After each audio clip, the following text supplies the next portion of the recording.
Thoughts and Reflections by Paul Pelletier, read by Ben Curtis. I was born into an unbelievable, wonderful, and great family. Though I did not appreciate this till much later in life. My mother and father were God-fearing, strict at times, firm, but loving in their ways. Again, I wish I would have realized this earlier. Being a twin, I became selfish, you might say. Life at that time was not so easy for my parents. They had lost two sons, Omer and Arthur, to influenza after World War I. They had three daughters, Freda, Claire, and Florence, when we were born, Pauline and I. Not long after we came, Teresa joined the family, born 1.5 years after us. Almost 2 years later, George and Georgette were born, twins also. 6 years later, Simone was born. Many years later, my mother told me that she had had a stillbirth after Simone. Frida and Claire would babysit Florence sometimes, and when Mom would come home, she always wondered why Florence was sick. It seems that Frida and Claire would make all kinds of recipes to try on Florence.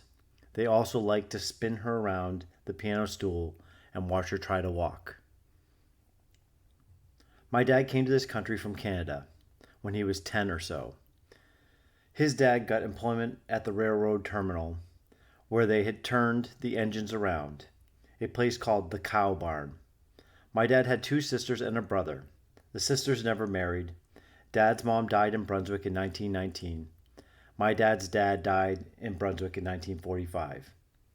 They were both from Hebertville, Lac Saint Jean, Quebec. My mother's dad was born in Mont Carmel, Quebec. He died in Topsham in 1915. My mom's mom was born in Saint Denis, Quebec. She died in Biddeford in 1937. When Dad was 12 years old, he went to work in a factory, working 12-hour days, 6 days a week. My dad was rather small, weighing probably 125 pounds, half wet, but he was strong and resourceful. Later he went to work in a pulp mill. He worked shift work, days one week, evenings another, and nights the next. It was a very hard thing to adjust for sleeping. Besides that, he painted houses on the side, putting a lot of hours with that. He was not afraid of heights. I would see him carry planks on roofs to the very edge, having walked the ridgepole, and then would carry heavy metal C brackets to put at the very edge for his stagings. I recall once we needed to lower the staging a bit, that I had one end and he had the other. I had not secured my end properly, and a bit later it started to slip. Boy, I was lucky that he was there to catch it. I also caught it, a sermon that lasted almost all day. We were only 3 stories high at the time. How about the other time when we painted the house that was brown with cream trim? He had to leave to go to work in the mill and left me to put away the paint. He always mixed his paints in barrels or small containers to do a job. I was in a hurry to put the paint away, coming in from the outside into that cellar. The lights being dim, I put some brown in the cream container. When I realized this, I knew I was in deep trouble, but never mentioned it to him. My dad always kept the front of the house to do last, so it looked good from it could get more jobs. You guessed it. The next time we went to paint, he was all set to do the trim on the front. Wow! When we put that first brushful on there, he did not know if his eyes were going or what. But then he realized what was what, and the screams and words were flying. Thought I would get away with that one. Are you kidding? In the front yet? I had to rush home to get all kinds of stuff so he could bring it to par. There went my pay, and a few other things. My dad did not swear, so to say. He would say such words as BOPTMN or Cavaliere, but it was the way he said them, and when he did, it was better not to be around, if one could leave. That day I couldn't. He did brighten that trim paint with blue. Another time we were painting a house, and we were at the lower level with the staging made on sawhorses with a long ladder across with planks to walk on. As I walked on the end of the plank, it did not have a support on the ladder rung. My 3/4 full of paint went flying. It would not have been too bad, only it landed on part of the house that we had just finished, and it was the opposing color. Oh me, there goes my pay again. Besides the hollering sermon, all in all, though, Dad was fair and good. A very concerned person for his family. The words, "I love you," were never heard, but they are expressed in other ways. He did what he did with what he knew how and with the resources he had. When we got in trouble and he wasn't around, Mom would punish us. And when he got home, he'd ask her what happened that day, and we got it from him also. Sometimes we would get it and did not do anything wrong, and we would say so, and the answer was, "Well, that will take care of the next time you thought to get away with it." Notice time is singular. We were also expected to work in the garden. He liked his gardens clear of weeds and looking good. We did not raise a lot of our vegetables. We had a well in which we drew water from to water the garden. It was great water to drink also. Was it ever cold? We would put the water in a barrel to warm a bit before watering the plants. Some years my dad would have gardens further down the street. We would have to carry the water there. He enjoyed his smoke. He made his own cigarettes with Prince Albert tobacco he bought in a can. He would take the small sheets of paper and put the tobacco in and wet the edge of the paper with his tongue to seal it. If he ever dropped a bit of tobacco, he would mutter about it. He also enjoyed a beer once in a while. He made his own in a wash boiler. We were always willing to help him cap the bottles, as it was a fun thing to do, except if you dropped a bit on the cellar floor. It was a common thing that when one man in an area made some beer, they would invite the others over for a beer. The drinks were shared, and the bondness of these hard-working men was strong. None were any better than the other. They all shared the same basic problems of life. We also used the capper for root beer we made. Once we capped the root beer too soon, and the later bottles exploded, one after the other. Mom was also a strict disciplinarian. Had to be kept sane with a bunch of us. But she always was fair and forgiving at times. Once the punishment was dished out, you almost never heard about the infraction again. She sewed a lot. Made most of our clothes. Did quilts, which she displayed at the fair, winning many blue ribbons. She worked long hours at those. Dad had made her looms or racks for her quilts to be rolled on. She also knitted, made a lot of mittens for the needy of the parish. She belonged to the ladies of St. Anne. They would meet and do sewing, knitting, etc. for those less fortunate. When we were born, Mom took Frida out of school to help at home. She had completed the 4th grade. That was the extent of her schooling. Claire was allowed to go further. Frida and Claire both went to work in the textile mill at the same time. Claire had to have a paper from my folks that it was all right because she was not 16 yet. Florence was also taken out early to help when George and Georgette were born. She eventually went to work in a shoe shop in Freeport. She would bring bags of work home and we would all help put things together. She was paid by piece of work. One time we were quarantined for scarlet fever. Dad and my 2 older sisters, Frida and Claire, had to move out to be able to work. Mom and the 5 kids left. We had a ball. George came down with it first. The doctor had said that we had to take castor oil. I took so much of the stuff that I was the only one that did not get it. We could not go to school, therefore we lost a year of schooling. Teachers could not send lessons in. We didn't want them anyways. Those that were well could play in the yard, but we could not go outside the fence.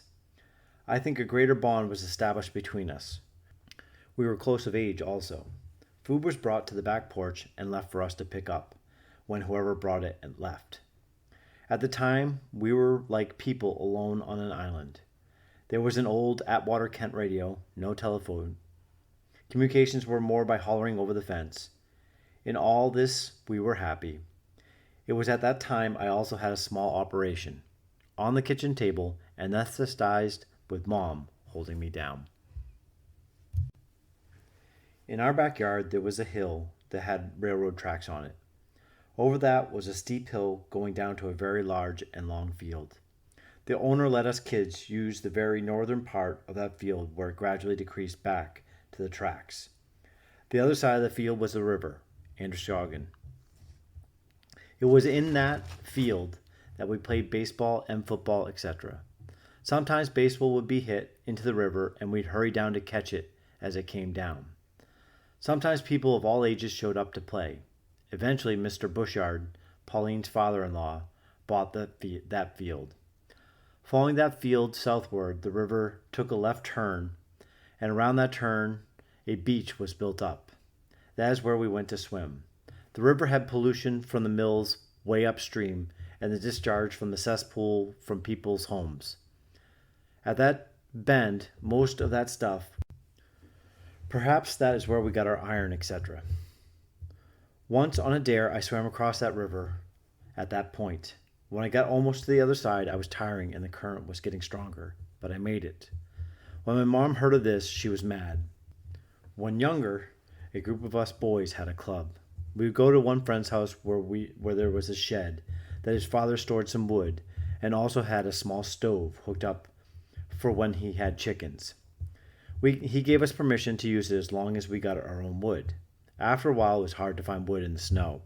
So his son got the idea that we could take some wood from the front of the back pile. We would take some from the front and snitch it from the back and put the front back. That went on for a good while till he came to get wood for the house. When he took the wood off the front and found the back mostly gone, there went the club. We also went up the railroad tracks to play in the woods. Up a ways along those tracks, there was, to us at the time, a high rock hill, where we could have a good view down the river and the water stand pipe across. Later we'd take our .22 and shoot at that tower, waiting to hear sound as it hit. Eventually Mr. Ralph Bushard, Pauline's brother-in-law, built a house on top of there. When the river froze in the winter, we would take our sleds to that area and go on the river and sit on our sleds with our coats open for sails, steering with our feet. One never went beyond the river bend, as a person could be carried under the bridge where the water never froze. Once we, our gang of guys, made a boat that we could use on the river. Our friend's dad gave us oars, and we'd row up the river and cruise down. Sometimes we'd overturn that boat and go duck inside, letting the current take us. If we stayed in there for too long, the oxygen would get stale, and we'd have to go out. In 1936, that river flooded, and the whole field was full of water. The river rose so much it overflowed the tracks near the upper end of the field and flooded the homes on our street. Our cellar was full of water to the very top step. My mom went outside of the steps of the porch and said out loud, "That's enough." The river never rose from that point. Mom and Dad were very religious people. You had to be dying not to go to church when you were supposed to. Attending a Catholic school was important and a must. We went to the St. John's School in Brunswick. The teachers were Ursuline nuns.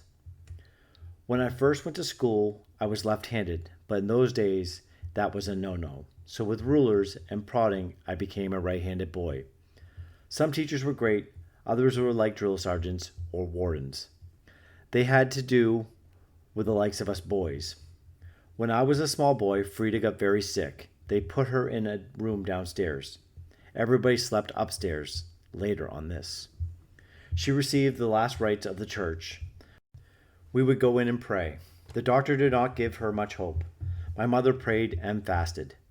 Frida recovered, but with the illness lost her ability to have children. At a later time, Florence had been in the Convent and took very sick, and had come home, not having done her last vows yet. The specialist said that before long she would not be able to walk, and for very long her legs were failing. Mom went on a novena, 9 days of fasting and prayers. Florence recovered to the amazement of the doctors and eventually went back to the Convent. Before she went back, She worked for a professor in Bowdoin College for $7 a week, cooking, making beds, etc. Later, she and Terry went with that family to the Woods Hole, Mass, to their summer place. Florence cooked, did the washing, etc., and Terry did the beds and dusted. Terry got $5 a week. They worked all kinds of hours. We would go and see her. Florence went in Brunswick, sometimes in her tiny upstairs apartment. Florence, after 2 years, went back to the Convent. I remember going with Mom to Waterville. We had to walk to the train station and take the train and get out in Waterville and go to the Convent. In those days, it was very strict. When there, Mom could not see Florence as there was a curtain drawn between them. She was able to talk to her, that was all. Florence had conveyed by letter to Mom that she had been sick. Before we went to Mom and was trying to find out how she really was. Florence would keep telling her that she was okay, but Mom did not believe her and took the curtain aside and looked at Florence for herself. The head mother, told Mom not to come back for a month. Mom said, "I don't care, it was worth it." In 1936, the river flooded. Men would go to the bridge with poles and spikes on them and spike the wood that came floating down. When some chickens that were in a coop floating would come by, the men would stab them for food, as the chickens were done for anyways. Eventually, the bridge that was our crossing to school, church, etc., was washed out. The only part that was held was the railroad part above it. They had put a lot of railroad cars full of sand on it. We had to go to church just the same, traveling slightly over 5 miles to get there. You just got going earlier and then came home later. That's all. Walking as we didn't have a car. My dad never had a car. We walked everywhere. Believe me, when that bridge was fixed, we were some happy. After St. John's, I went to the high school. First on Federal Street. At mid-year, they transferred us to a new high school on Spring Street. Either way, it was a long walk. Federal Street was off the main street with all those stores. The new one was more out in the country, though now it was all built up. They now have a $21 million new high school even further out. They said the old one was not good enough, but the town of Topsham is using it. When I became 16 and a half, I started to go to the Cabot Textile Mill after school to seek employment, day after day. Finally, on Friday, January 20th, 1939, they took me from the lineup and let me sweep the floors. Boy, I was tired when 12 o'clock came around. I was glad it was Friday. I would go back to school, walked 1.5 miles till 2:30, then I would rush home and grab a bite, make a lunch, and hurry to the mill for 3:30 p.m. I worked till midnight, having a break at 8. I did this the rest of that school year. It was hard, and I fell in some classes. I continued to work there and never went back to the high school for my 3rd year. I made $13 a week. Paid Social Security 13 cents, union dues 12 cents. I gave to my folks $10 a week and kept for myself $2.50. With that $2.50, I bought my clothes and what I needed. On Saturday evenings, I would go to the movies, getting there very early and grab a hold of the doorknob and hold it until they opened the theater so I could have my favorite seat. Upstairs in the balcony in the front row. Once, when I came home from work, the front door was always kept unlocked for my coming home. As I entered the darkened house, I turned around to close the door. My mom was hiding in the dark hall on the first step of the stairs and grabbed me by the throat and squeezed. Boy, I was scared and didn't know what to do. She laughed and let go. I learned to handle money earlier with my paper route, which I had when I was about 11 or 12. I would have to walk more than a mile to get the papers that came by trolley from Lewiston. When it arrived, sometimes they did not put the paper on and we had to go back there 2 hours later. Once I passed the Saturday paper before Friday. The paper's name was Le Messenger. It was a French paper. I got 4 cents a week for the subscribers and 5 cents a week for those I had to collect from. There, I really learned to be careful with money. I had money in the bank, I remember. I had an operation, and I heard my mom and dad wondering how they were going to pay the doctor. So I went to the bank and went to see the doctor and tried to settle the account. He demanded to know where I got the money. I had to show him my bank book showing I had just withdrawn everything but $1. He settled the account for what I had, though it did not cover it all. Gave me a receipt, paid in full. When I gave it to my mother, she was upset that I'd done that, but I felt good. Both parents thanked me. It did not get me any brownie points as I still had to follow the same rules as everyone else. I also bought an overcoat that I liked very much. I went to the store and saw the owner and made a deal with him. I paid him $2 down and then 50 cents a week. He trusted me and I never let him down. Once my best friend, who lived by the mill, went to Canada with his family. He asked me if I'd pass his papers also. He insisted that I take his bike so I could do his and mine in a better time. I had to walk a mile from where we picked up the papers before my first customer. His route was in Brunswick, mine in Topsham. My route took me several miles. I had a good number of customers scattered all over the place. So I took his bike, got the papers, and started doing his. After a few customers, I came to a hill and started down. Now I had to turn a driveway between two houses. I gained speed. It was a bit gravelly, and I'm going faster, faster. I turned, but not enough, and I hit the corner of the house. Right there at the corner room was a man who had worked all night sleeping, till I hit. To this day, I don't know what he was all upset about. The problem was mine, because now I had my friend's bike with a bent front wheel that I could not turn. So I became resourceful and lifted the bike and walked for his route and mine. He wasn't too pleased I had carried the bike back to him a few days later. I don't know what ailed him. His front wheel was only in an L shape. He never offered it to me again. One thing though, we were still good friends. Though the bike station would come up once in a while, I finally was able to save enough with still other responsibilities to buy my own bike. It was blue with balloon tires. Wow. The Depression. I was 10 when it started. Things got pretty bad, but the community was all in the same boat. It seems that one would lose their job, then another. Soon they were all unemployed. Dad lost his. Frida, who had planned on marriage with Silvio, lost hers and had to postpone their wedding. My dad found little jobs, painting, carpeting, anything to try to feed us. They, my parents, had to remortgage the house at a lousy rate. I overheard my folks talking one night. My dad was saying he might be able to steal something. Boy, my mom was mad. She made him promise that he would not do so under any circumstances. He was desperate, having a big family and no income. The government finally distributed bananas by the bunch, or a small treeful. Boy, did we eat bananas. Bananas and milk, banana sandwiches, etc.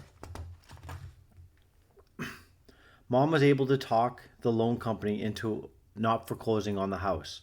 My folks paid the interest only for a while, but it cost them dearly as they had to pay over and over again. My mom had inherited a very small sum from her folks and lost practically all of it when the banks closed. She eventually got a small percentage of it later in years. We were poor, but always made out. Had nothing, but always happy. Clothes were made over and remade for the youngsters. Rich people took advantage of those without. Welfare was not a word invented yet. Christmas brought new home-made mittens and a shirt made from an old dress, etc. In all of this, we were happy to have a place to stay and be all together. We had an old Atwater Kent radio we would listen to, the Phantom, the Green Hornet, Lone Ranger, etc. We also, the boys, would be allowed to sometimes go to the neighborhood with my dad and listen to the fights. Most times, we'd have to ask who had won as we would fall asleep before it was over. He would sit there as close to that box as he could and try not to miss a word. How exciting. Mom would listen in the afternoon to Mary Marlin and Guiding Light, etc. When Simone was born, we were all shipped to relatives for a few days. Of course, we knew what happened. The Indians came out and hit my mother in the knees so she could not get up, and left a baby at the house. And my folks took her in. After all, we were not dummies. We had had sex education. I was 9 going on 10 at the time. There were certain words that were never uttered in our house, and sex was one of them. Going back to when I worked at the textile mill, there was a girl that looked good to me, so I tried to get a date with her. I didn't give up and finally got one. There was a show at the local theater that she wanted to see, so I had her meet me near the theater. We both had to walk. I didn't want to get her, as it would have meant going to an extra mile. We got to the theater, and as we were about to go in, I realized I left my wallet at home. She waited while I practically ran all the way. In those days, they showed the movie and repeated it again afterwards. So we saw the ending before the beginning. I don't recall having another date with her. Oh well. Going further back, when we graduated from St. John's, I say we because Pauline, my twin, was always in my classes. Saved me a lot of problems also, bless her soul. I finally got enough nerve to ask a girl out after the graduation, and she accepted. We went, a group of us, to the ice cream parlor and had sundaes. On the way out, the last of us big spenders, I bought her an ice cream cone. She did not want it, so I ate it. In school, commercial math was my favorite subject. At the high school, I did get pins and recognition for my math, especially in bookkeeping. I never got to learn algebra. The other subjects were C's and D's, 1 or 2 times an F. Sickness. Sickness was a word rarely mentioned at home. First, my mom made some of her own medicine, and second, my mom made some of her own medicine. Her medicine tasted awful. To this day, I believe Mom invented jet propulsion. If you dared cough, she'd bring out the medicine and give you a swig. Now that was strong stuff and went in and it was hard and had to come out somewhere, right? I remember walking to the store once and Pauline just had a swig. Every once in a while, she'd walk faster than we were and Mom couldn't figure out why. And I'd tell her to walk with us, but I knew it was the jet propulsion action of the swig. Air turbines. But really, if you got down low, sick, we rarely told because others were also feeling bad. Unless, of course, it was serious. I guess we learned it from our parents. I saw Dad with gashes, cuts, ailing, and still going to work and doing the best he could under the circumstances. Mom also had her problems, but never complained or stopped doing what was expected of her. They really taught us how to cope under certain stresses. My dad was never really sick to lose time at work. The one time that he had to be hospitalized was when he passed away at 67 years old. Oh, he did lose a little time when he found out he had diabetes. He's working at the Hyde Windlass, a division of Bath Iron Works. On a staging, he passed out, and the company sent him to a specialist in Portland. My dad did not understand English too well and spoke but a few words. The specialist told him, "Joe, I don't want you to have any liquor, not even a small shot." My dad, on the way out, told my brother-in-law, Silvio, who had taken him there, "I like that doctor. He said that I could have a small shot of whiskey." The company let him go because of his illness and age. It was a hard thing for him to stop working after so many years and also finding himself without pay. He did collect Social Security, but that was rather small. He died having a bleeding peptic ulcer. I was home at the time and took the call from the doctor that night. My mom also hardly ever used a doctor. After Dad passed away, she wanted to live in the house by herself. We were living in Portland. My sister and my brother would check up on her every once in a while. She, one day, had hit her toe on something and never told anyone. It eventually became black. My sister Frida noticed her limping, insisted on seeing her foot. She was aghast at what she saw. They rushed her to the hospital, and her foot was gangrenous, and her leg had to be amputated. It was at this time that the house had to be sold to pay for the expenses. Ralph Bouchard bought the place. After the operation, she was transferred to a small nursing home in Topsom. None of us children had the facilities to take her in. She lived there for a short time, then an opening came for her to be transferred to the Catholic nursing home, affiliated to the hospital in Lewiston. I was put in charge of her affairs. While there, I never heard her complain.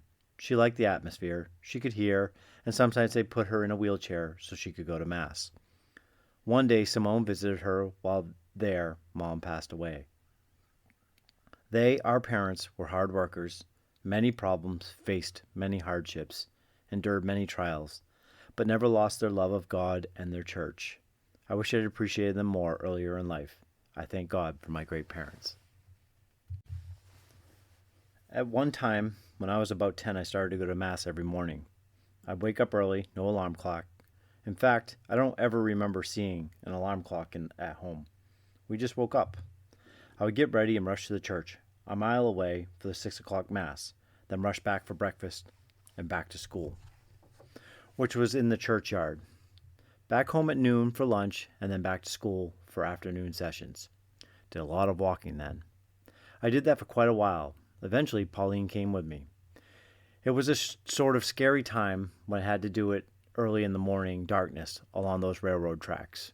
I also had a bad habit. We'll call it coughing a lot at the time. I guess my coughing annoyed the priest so much he eventually asked my parents to have me stop going. Blueberrying. We'd go a good ways along the tracks to get to the blueberry fields. And back was the railroad tracks. I'll talk about that later. The family would all go, taking lunches and a lot of containers. We would all have to pick, clean, sometimes like quart containers, and then dump them in larger containers, usually pails. It was supposed to be a picnic affair. Sometimes we kids would go by ourselves and pick. We always had to pick so much for the family before we could pick to sell. Those fields were at least a mile away. Route 95 now passes through that area just as you drive over the river going from Brunswick to Topsom. If you look carefully, you'll see that you go over another bridge, which has a railroad track underneath. That's the tracks that we would travel along. Along the way was a brook that had the coldest and clearest water. We would always stop there for a drink. Also along those tracks, we, generally George and I, would take boxes and collect coal that had dropped from the trains. The trains were coal-fired then. That coal was used in the furnace at home. While I'm on the subject, our house had a large hot air furnace with ducts going to different rooms. There was only one register for the upstairs. We burnt wood or coal, whatever was more readily available. One of my jobs at that time was to see that the wood box was well supplied.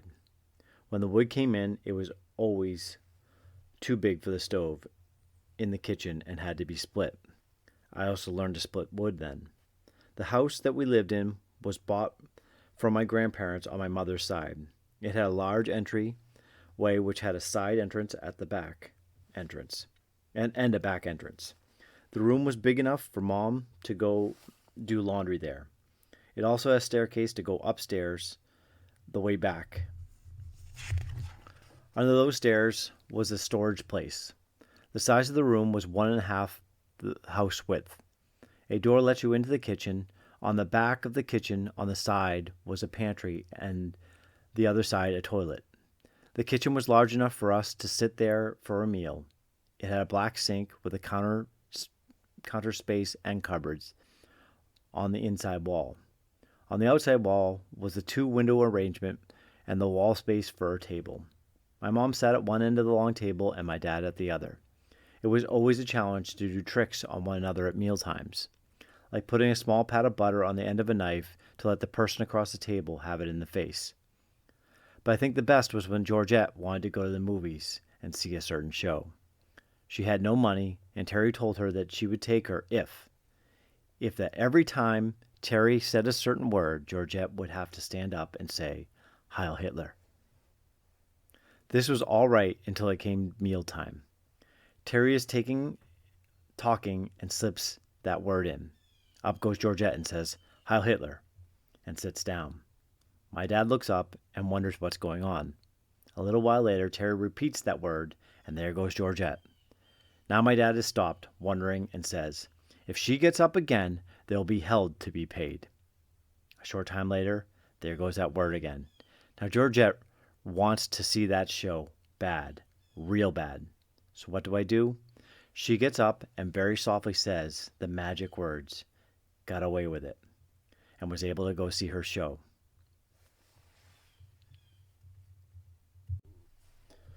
One time earlier, Terry had a loose tooth in front, and Dad talked her into letting him put a string around it to pull it out.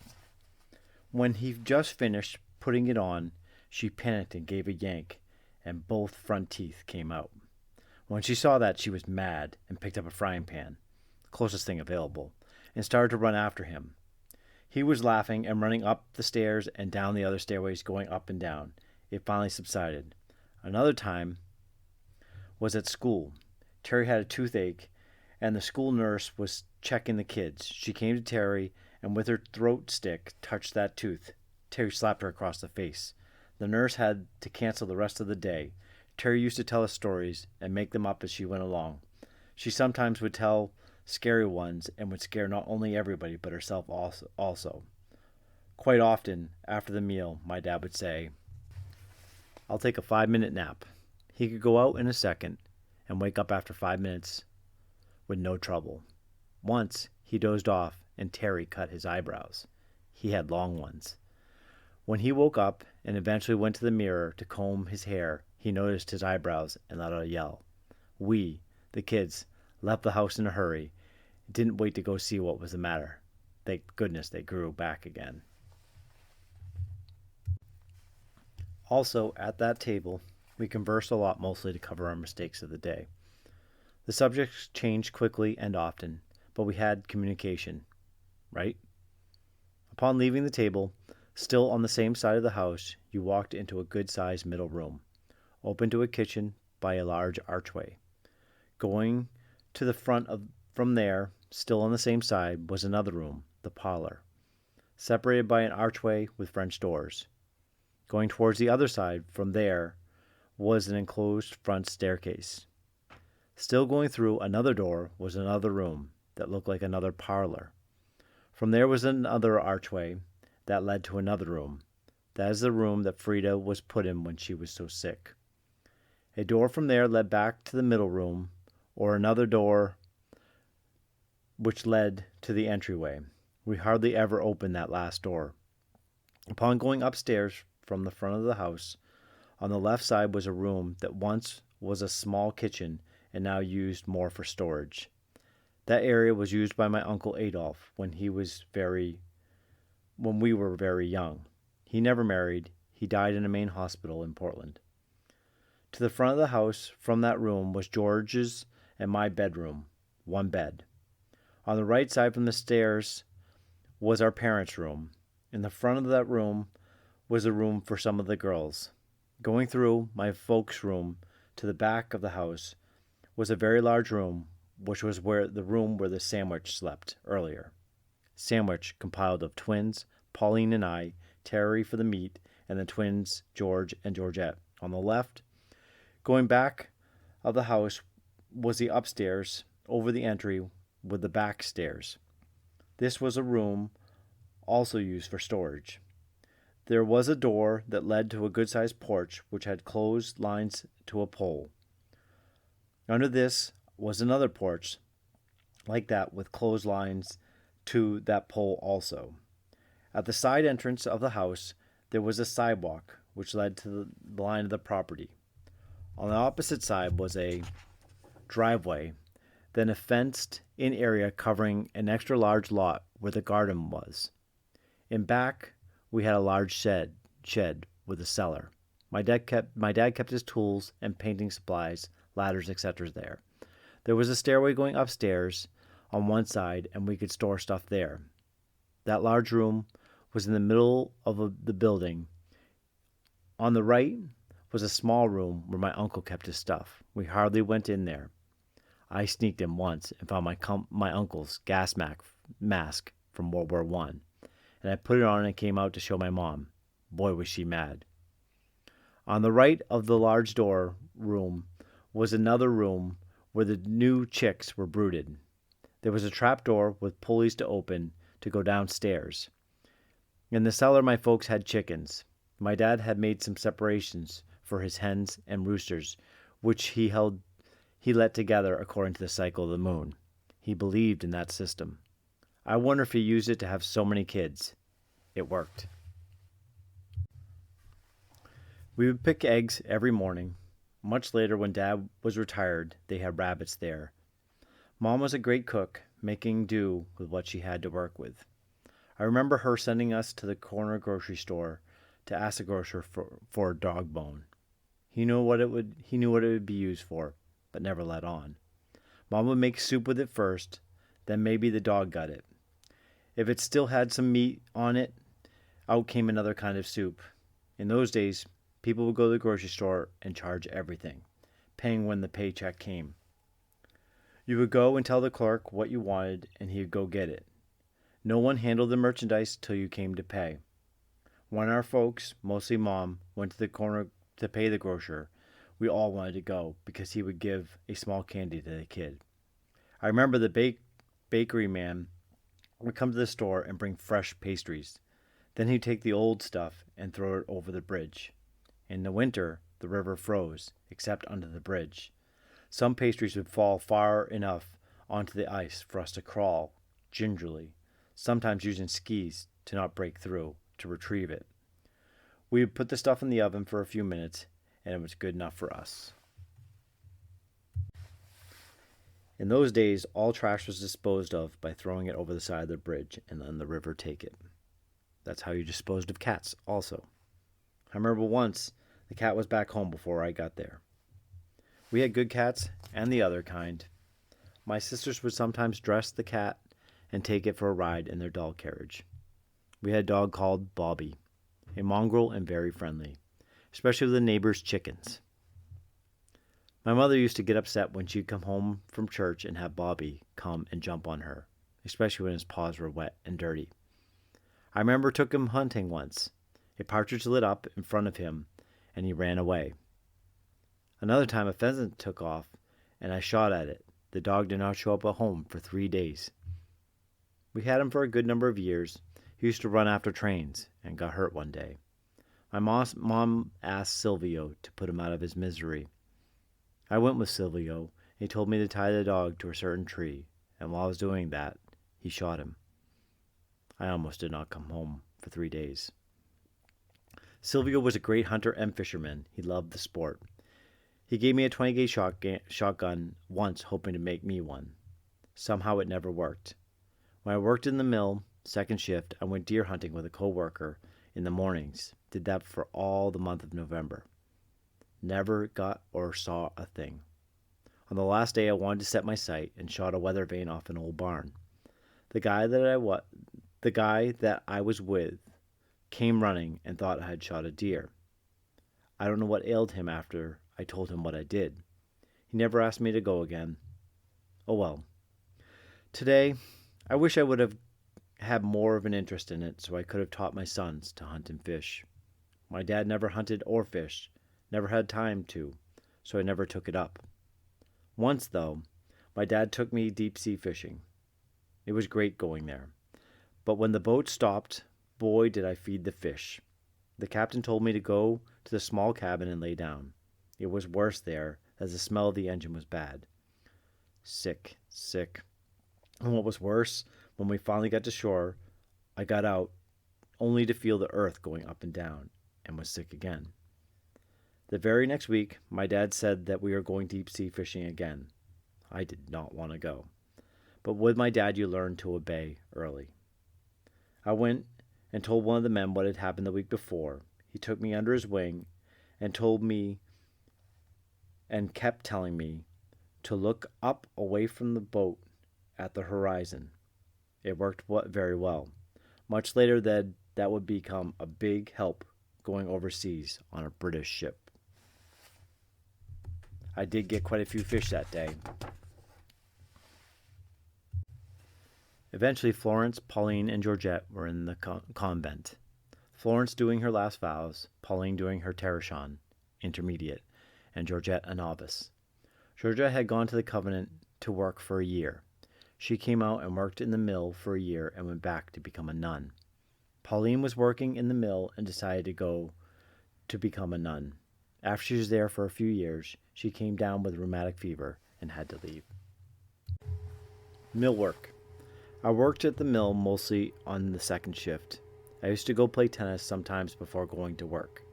I'd walk almost 2 miles to the college tennis court, play, then walk back in time to make my supper and go to work in the mill. If it was raining or some other times, I would go to the pool parlor and shoot pool. That is not what I always did. I mowed the lawn, worked in the garden, and did a lot of errands, cut the heads off chickens and let them run around in the yard, etc. When I went in the mill at first, the noise was almost unbearable, but after a while you adjusted. One thing I remember my older sisters telling how people played jokes on other people. I found my locker lock twisted, my working shoes spiked to the floor, my work shirt full of grease, etc. But I learned not to let on and not get mad. I knew that if you did, the things would only get worse and more often. When they could not get your goat, they would tire of it and go elsewhere. Tricks were being played all the time. It was the only thing that took the pressure off. One famous trick was to string a thread that had been soaked in oil between 2 looms and watch, especially the ladies, break it as they went by, and it would leave an oil stain on their faces. Enough of that. We did hard work for our pay. Pay was on Fridays then. A truck with a lot of cash would enter the yard and go in the office building by the mill. A man would bring the money to a department, sit at a table, and the boss would check each person's work record for the week and give the man the name of that person and their position. He'd count out the money, and you signed a paper that you received it. How everybody came to that table was a simple task, as everybody was working. I had the job for a while. You would notice the money guy coming and went to the light switches and put them out and on. Everybody knew it was payday and came. That was done in each department on all 3 shifts in the mill. One year the truck came to the office just before lunch break and put the money in the office safe. About that time, another truck came to the office to supposedly pick up a desk for repair. You guessed it. There went the payroll for the whole mill, safe and all. Much later, the safe was found broken in a gravel pit somewhere. The bank had to come up with more dough. The system was very shortly changed, and we were paid in checks. I believe they never found out who did it. I held different jobs there. When I left to go to the service, I was a humidity controller for the mill. Actually a good job. I started work at 6 a.m. and got done at 2 p.m. I did a lot of overtime and other jobs there also. My job took me all over the mill, testing humidity in each section and doing adjustments accordingly. I had a small pan of water, which I dipped the thermometer in, and had attached to that a dry thermometer, which was on a swivel. And spinning that around, I got the reading of differential of the relative humidity. This job would play a part when I went into the service. I worked there until I was drafted. I had applied in the shipyard, but my age was against it as I was too close to having to go to the service. I also tried to get into the Marines, but was rejected because of my eyes. On my 20th birthday in 1942, I received a letter from the government that stated, "Greetings. Your friends and neighbors have selected you to become a member of the armed services. You are to report for a physical examination on a certain day in October on a certain time in Portland." My friends and neighbors? I went for that appointment, and a few days later I was told to report to the same office to be sworn in and inducted in the Army on November 5th, 1942. I resigned my job a week earlier to arrange all my things. The night before I had to go with the gang. There were quite a group of us that hung around and did things together. I wanted to do something that I would remember. Our neighbor, our cousin, had a cement bird bath in his yard. It was about 4.5 feet tall in two parts, a base and a bowl. We carried that and put it on his back porch that night. Later I found out that all our dads had to restore it to its original place. Early the next morning, I left, not knowing where to or what to. They took us, a motley group, to Fort Devens, Mass. When we got there, they took us to a large room and told us to undress, throw our clothes in a bin, as we did not need them anymore. Hey, those are my best, and they were comfortable. What's more, I'd paid for them myself. They would look at us, and out came shorts, socks, shirts, pants, coat, overcoat, boots. Hey, I can't carry anymore. But before you got those on, there was somebody there with needles from both sides yet.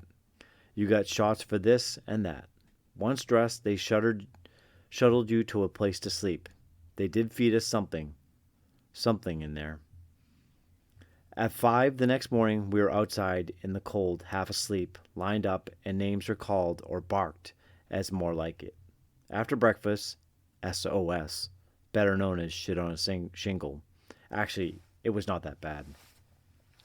After that, we had to line up and tell those seated at the table what we did in civilian life.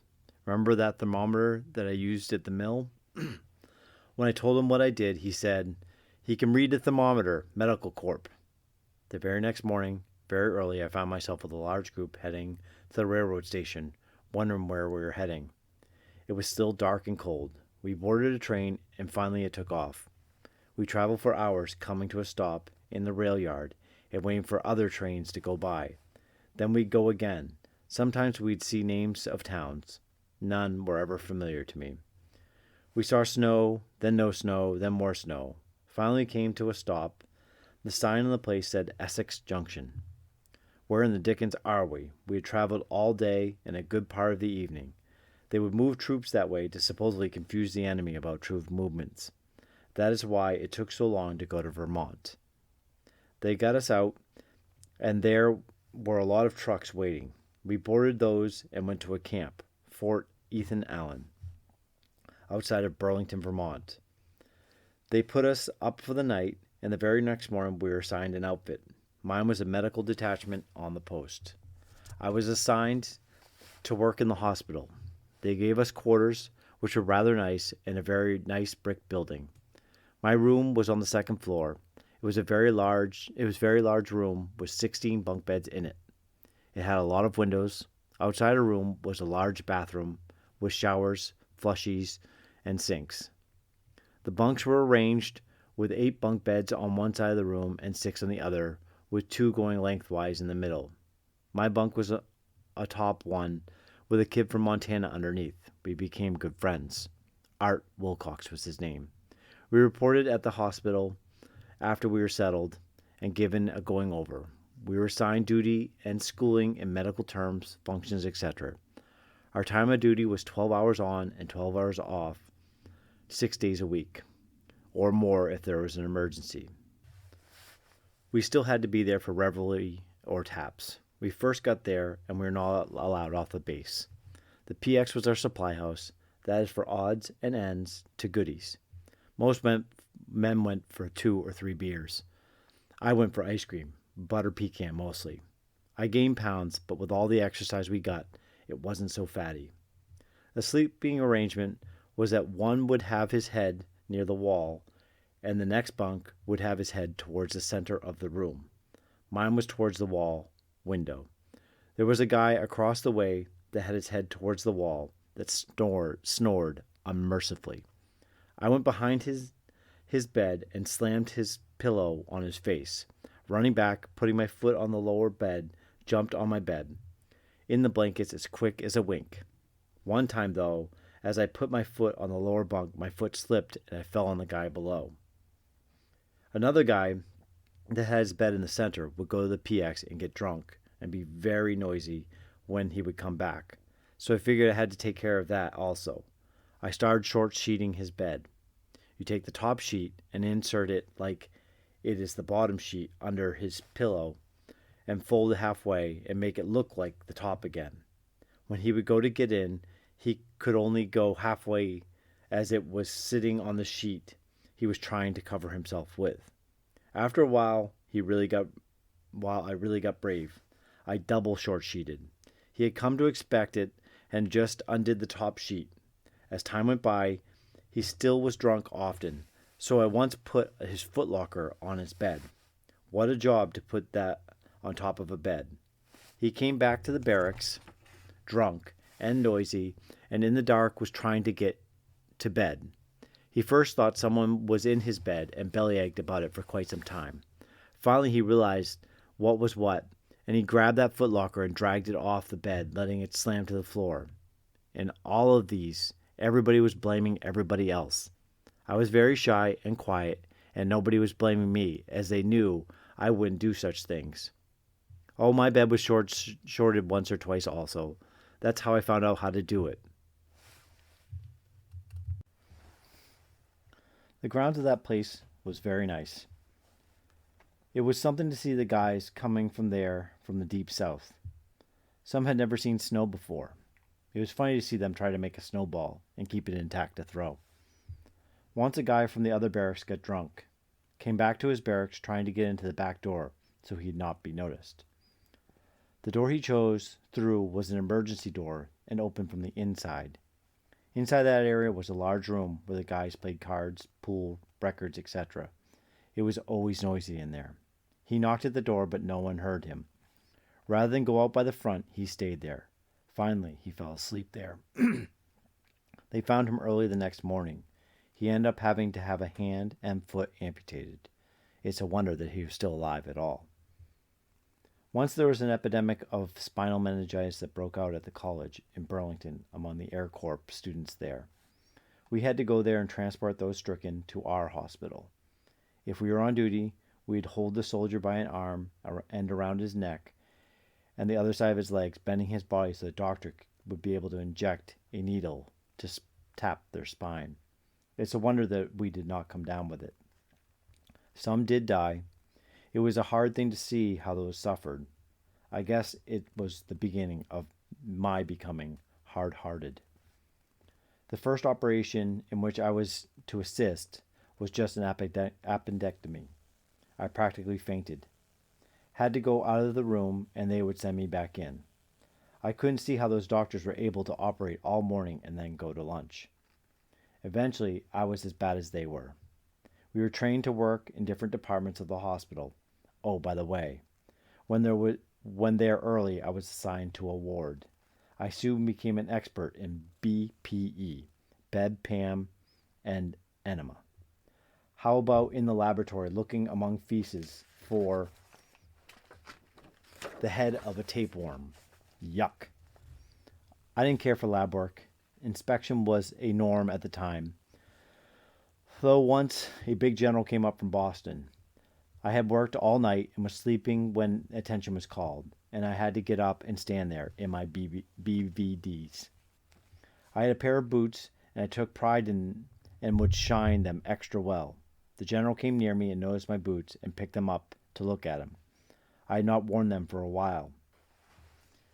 As he did, a whole lot of cigarette butts fell out, with ashes also fell onto him. He asked, in his growling voice, "Whose were they?" I peeled a lot of potatoes for that. The guy that had the bunk under me smoked and used my boots as an ashtray. We had a guy that came up from Cape Cod, Mass. He was employed as a civilian life in the sewer department of his town. They assigned him to the sewer department of the base. He hated it and said he would come out. He started to walk the floor at night, going to anybody and standing very close to their face, just staying for the longest time. It was something to feel someone breathing in your face to wake up, having his nose almost on yours. Once when he was asleep, I slipped in an old floor mop into his bed sheets. When he turned over, the mop head was in his face and he let out a screeching yell. They finally discharged him from the service and he went back home, doing the same thing he had done before. Little did I think then that I would meet him again. About that later. Later I had to have an operation, hernia, the first of many. They kept me lying in bed for 15 days, would not let me get up. When I finally was able to get up, I was so dizzy. It took quite a while to adjust. After another 12 days, they gave me a 30-day furlough. I went home. Some people at home, though, thought I was AWOL, as I spent so much time there. When I went back to camp, it was in the process of being closed. They were transferring everybody to other camps. Most of the personnel of the hospital were sent to Framingham, Mass., where they opened a newer, bigger hospital. Having been away from the hospital for quite a while, I was sent to Camp Edwards in Cape Cod, Mass. The commanding officer was a peach and made my orders to read, so I could go by way of home for a few days before reporting to my new base.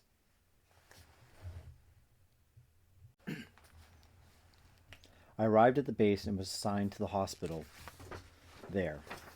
Now that was some hospital. It was built with the idea if one section was bombed, the other sections would be able to function. It actually was built on sand dunes. I'll try to describe it. There were long covered corridors, the main one a mile long. From that there were other corridors that led to different departments. A ward here, a ward there, an operating room here, another further down the way. X-ray station by itself, and so it went. Each unit had its own ability to generate electricity if needed. If you got an order to take a patient to the X-ray station, you had to get a stretcher and cover him well and go to the main hall and to where it was. By the way, each area had its own kitchen. I learned the hard way. Once I got a call to take a certain guy to the clinic room, only to find out they didn't want him at all. But while there, my refrigerator was raided. I couldn't play that trick, as my accent would give me away. Later, there came some German soldiers that had been captured in Africa. There were some that spoke a little French, and there were none that spoke English, so I was assigned to them. That's where I started to learn to speak German. It did help me later on in Germany. One day on a pass, I went to town, and a big car pulled up along the street, and who was driving but that guy that had been discharged in Vermont. He called us suckers for not getting out of the service. I never saw him again after that. Oh, by the way, he was working for the base in the sewer department as a civilian. There was a group of soldiers that went on biovac, and some had set up a kitchen in a dug pit. The propane stove exploded, and several were badly burned. They were brought to our hospital where we took care of them. Some were bandaged from head to feet. They had small holes for eyes, small holes for eating, and openings for erection. A friend and I went to the golf range one day to drive some balls. We were given a pail of balls and a club. On my first drive, I hit the mat and broke the club. Put the two pieces of the club in the pail and said to my buddy, "Let's get out of here." He wanted to know why and finally saw what happened, and we left. One time, I was assigned to the psychiatric ward. That training got me a job later on in Boston. One night, as I passed a patient, he looked at me funny. As I had passed, I heard a crack and turned around to find he had broken the broom and was coming at me with a pointed handle. It's a good thing that I turned. I was able to sideswipe his lunge and floor him. Shortly after that, I felt I wasn't doing much for the war effort and asked to be transferred. They transferred me to Fort Devens in Mass, to a small unit that was trained to become a battalion aid station. We were a small group that had an officer in charge, a colonel, a medical doctor, a dentist, both captains, a staff sergeant, 2 corporals, and the rest of us 8 peons, PFCs, and privates. I was a PFC then. We trained together for a short time and got orders to go overseas. Just before going over, I finagled a deal asking one doctor to be excused from duty for a certain day and not telling him that I asked the colonel to be excused from duty on the following day, and then I got excused from the sergeant from Reveille the 3rd day. I went home for a couple of days. When I got back, everybody was looking at me. I got called in and I told the colonel how I did it. He laughed, but still had to demote me and confine me to quarters. It was worth it. After my confinement was over, I was given a pass and went into the city. When I came back, it was late, and I made believe that I was drunk. All I did was what these guys did when they got drunk. I would mutter out loud and slam my foot locker shut hard. Mutter more. I went to the bathroom, slamming the door, and while there, I would sing out loud. Came back out and slammed my foot locker again and kept muttering. If someone said something, I would challenge them to a fight. The best part of this is I had a harder time to convince them that I wasn't drunk. They all said to me, "Please don't get drunk again."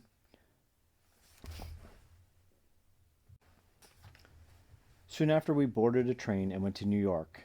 There we boarded a ship. Some ship. The name of it was HMS Shitrail. We came to call her Shitrail. After a few days out, we were called for inspection. It seems that they were missing blankets. They never found them. As it turned out, an English sailor had sold them to New York for extra cash to have fun. There was a soldier that tried to commit suicide being so seasick. Someone was assigned to watch him constantly. One day I noticed an MP following me, so I decided to give him a good walk. Up and down the holds we went, and he kept up with me all the time. Finally, I decided to find out what he wanted, and I turned to him and asked what was what. It turned out he was someone from Brunswick. He said he thought he'd seen me and wanted to make sure. What a small world. Going over, I was asked to teach French to a large group. I would do so by asking them to tell me what they wanted to know. You guessed it. They were more interested in knowing about the French women. Also, we were told that the money that we had to be exchanged to invasion francs, as we were supposed to land in France. Our convoy contained quite a few ships. There were destroyers, aircraft carrier, troop ships, etc. Suddenly we'd be going east, north, east, only to see the ships go south or north. The destroyers would steam up and sort of circle the troop ships. We finally found out that there were German subs near. Well, with those French francs and those French lessons, we landed in Scotland, on the Clyde. After debarking, we were sent to a railroad station and had to board a train that took us to a place between Bath and Bristol, England. There in a farm field, from any place we pitched our pup tents. With invasion francs in our pockets, Malsammelbury was the place's name. We stayed there for almost a month till somebody found us. In that time I received 3-day pass to London. This friend of mine from Boston and I went and visited the place. We stayed at a USO's place for GIs. One evening we went out. There was a funny noise and a small light appeared, shining on the ground. There was no streetlights. The area was dark. This gal asked if we wanted to spend the night with her for a quickie. This friend of mine said, "How much?" She told him, and he said, "What? I just refused a queen around the corner for less." Did we have to tail it out of there from there? We laughed on that for quite a while. Finally, they took us to Portsmouth, where we boarded a boat and crossed the channel. Boy, was the English Channel rough. We landed in France, and none knew what to do with our small outfit. Some said they could send us home, huh? They put us in this camp that had nothing but Spam to eat. Spam morning, noon, and night. After married, I made Ada promise we'd never eat Spam. We were finally assigned to an aid station in France with the First Army as it was moved to Belgium.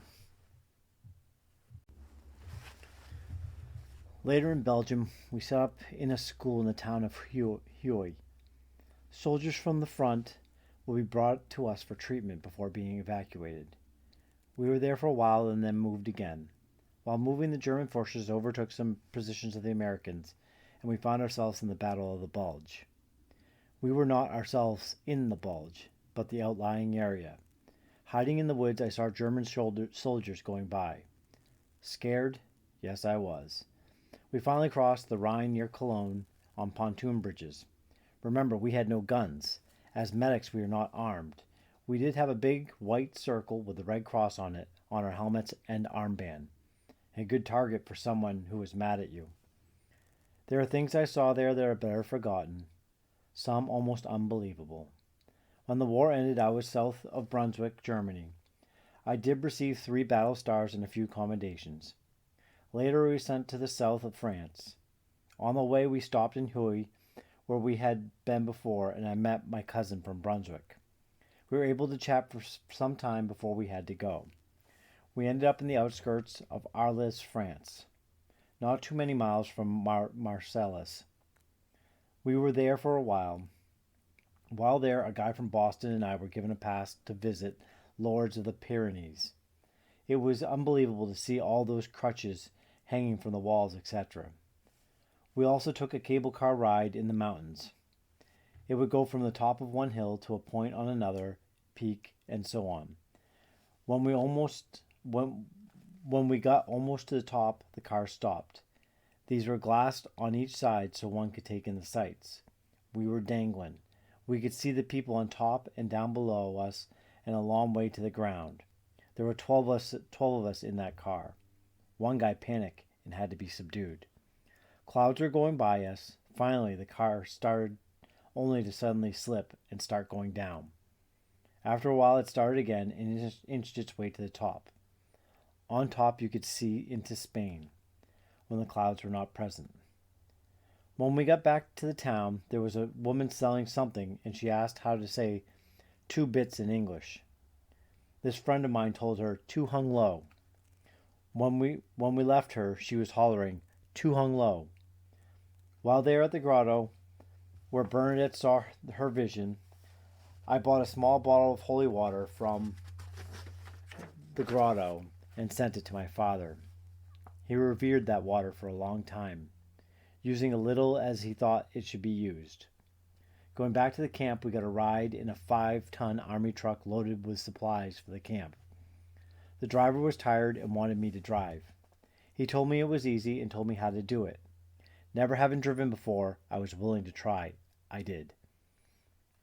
I drove that truck for a good number of miles till I got close to the camp and woke him to take over. My buddy didn't realize that I had never driven before. He knew he had never seen me drive, but didn't think too much of it.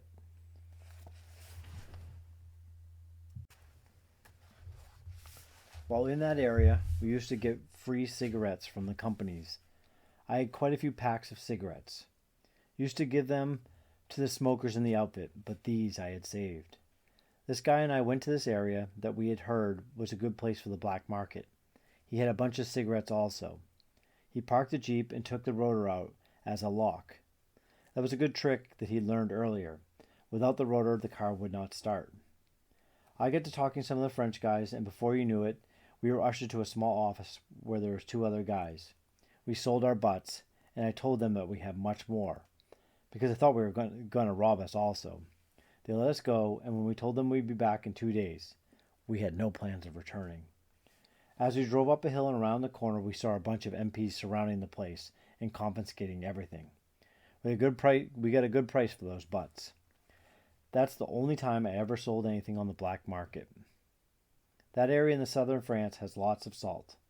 We saw large cakes of salt piled on top of each other for miles. Also in Ireland was a bull ring. The bulls were tormented to be aggressive, but were not killed. Also, that's where I had my first pizza. The crust was very thin and brittle. We were also given a pass to the beach in the Mediterranean Sea. There was an off-limit area where we could not go, as that was the topless area for the natives. Everybody was always swimming very near that roped area, for fraternization anyways.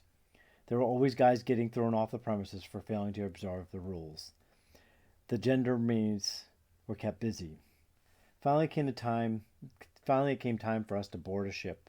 We boarded there in Marseilles in the Mediterranean, going around the southern tip of Spain and into the Atlantic. Our ship was an American transport ship named General Squire. Our small group were lucky as we were put in the sick bay area with better facilities. I guess they figured if anyone needed attention, we'd be there to give it. It was not a bad crossing. The seas were fairly good. The food was excellent. I forgot to mention that going the other way in that British ship, the food was rather sparse and so on. In fact, we could see the other American ships that were in our convoy. Men were eating fruit, oranges, and such. It seems the British sailors had sold the fruits also in New York. Also on that ship were so crowded that in the holds guys were stacked 5 high on swing rope cots.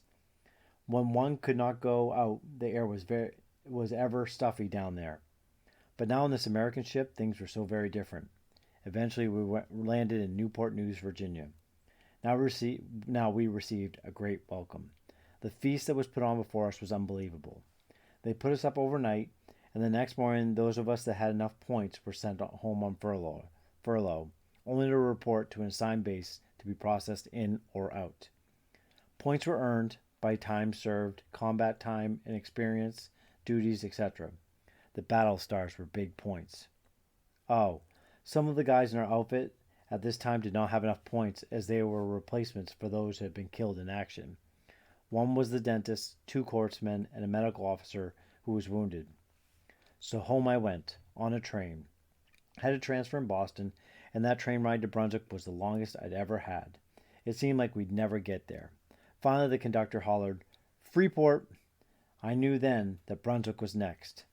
When I got home, my folks were surprised to see me, as the last they had heard from my last letter was that I was in France. I'd like to interject something here. Whenever we wrote home, there was always somebody censoring our letters. I think it was for security, so no one would say where they were. So when I found out, I started to write in French. At least the censor was not someone of our area, that they had to send the letter somewhere else. Mom, bless her heart, always wrote in French as the words sounded to her. One time, the commanding officer asked me if there was a code in my letters. I guess he was snooping with my mail also. He hardly believed when I told him how it was. I also think when I wrote in French, it bothered him. I had almost a month leave and was to report to Fort Devers for processing. A few days before I was to go, my grandfather on my father's side passed away. I was asked, and my cousin, who was in the Navy, also on furlough, was asked to be pallbearers. I went to the Red Cross office in the town and asked them to contact my base and ask for a delay for a few days, as the funeral was on the day I had to report. Usually going through the Red Cross was better for credibility. The guy in charge refused, so I told him that I would be going to the base late and that I had contacted him and they could check. The very morning, as the family, were getting ready to go to the parlor and church, who shows up but the guy from the Red Cross? He said that he had come to take me to the railroad station for me to go to the base. My folks were mad. I almost threw him out. I did go to that funeral and did report a few days late. When I got to the base and reported, the man in charge was very nice and said he understood. In fact, he said it worked out for the best, as they were swamped by a large group that had shown up earlier. At the base, they put me up for a few days while they processed my stuff. They had so many to process they did not know what to do with all of us. I was given the option of staying in the military or go out. I almost opted to stay, but then out looked so good, so I chose to leave. I was honorably discharged in November 1945, a week or so after 3 years of service. At this time, I was asked to join the VFW in town. I went to the place and was disappointed at what I saw. There were guys gambling and others drinking, all talking of their experiences, how they won the war. I said to myself, that's not for me. I moped around for a few weeks and went back to the textile mill where I had left. The job that I was doing was sort of divided. At that time, they were installing a new department in the mill that accomplished new techniques for our area. I was given a job in the weave room, in charge of the filling material. After a while, that new room was supplied, and I was asked if I wanted to oversee it on the afternoon shift. I took that position and worked hard to discover new ways to make things work better. But in the meantime, in my mind, I had the idea that textile mills were going south because of the cheaper labor. And that was always prodding me. Summer came, and the Verney mill closed for a week of 4th of July. Brother was due to return from overseas and would be put on furlough for a short while. I went to Deer Isle to open the house in anticipation for Brother and Mama's arrival. Dad did not get any time off from his job. Mama and Brother arrived by bus in Deer Isle. We celebrated the 4th with a picnic on Annie's Beach. The next day, Mama made my 21st birthday cake. It was a treat, as sugar was rationed. Mama was not feeling well. She got worse as time went on. She was in terrible pain. Dr. Kaufman was unable to help her and at last took her to the Blue Hill Hospital. We called Dad. Mama was operated on for acute stoppage of the bowels. Dad, Brother, and I were with her when she died on July 10th, having never regained consciousness following the operation. They had found tuberculosis of the bowels and said that she must have suffered for a long time. Upon returning to Brunswick, I explained to the overseer why I was late getting back from vacation and asked to learn to weave. He assigned me to the first shift in number 1 weave room for my learning period. After completing my training, I was returned to second shift, but in weave 1 room, the looms were number 4 and were too fast for a beginning weaver. With the dropping of the atomic bomb in Japan admitting defeat, the men who had gone off to fight in the war gradually returned and came back to find work. The third shift, which had been discontinued for lack of workers, was reinstated. We were given the option to change to the third shift if we wanted. It paid slightly higher wage per hour. I chose to stay on the second shift. When getting the opportunity, I worked overtime. Summer came again, and the mill vacation week of July 4th. I had no social life whatsoever and knew no men of my age. I planned to go to Thomas Point Beach every nice day to suntan and swim. There was a bus that made regular trips there. Being an introvert and unable to make acquaintances, I devised a way to meet guys. I brought a softball and bat and took them to the beach. My sporting equipment attracted guys like bees to honey. One guy, learning somehow that it was my birthday on the 5th, offered me French fries. His name was Paul Pelletier.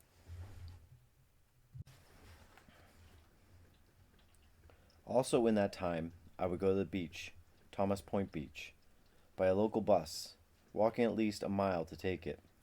On that bus and at the beach was a beautiful girl. I wanted to get to know her, but I was still bashful and didn't know if she would even talk to me. Perhaps I was afraid she'd tell me to get lost.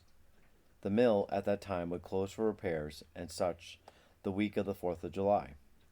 They called it vacation week and did not have to pay for that holiday. One day I overheard someone say that that day was her birthday.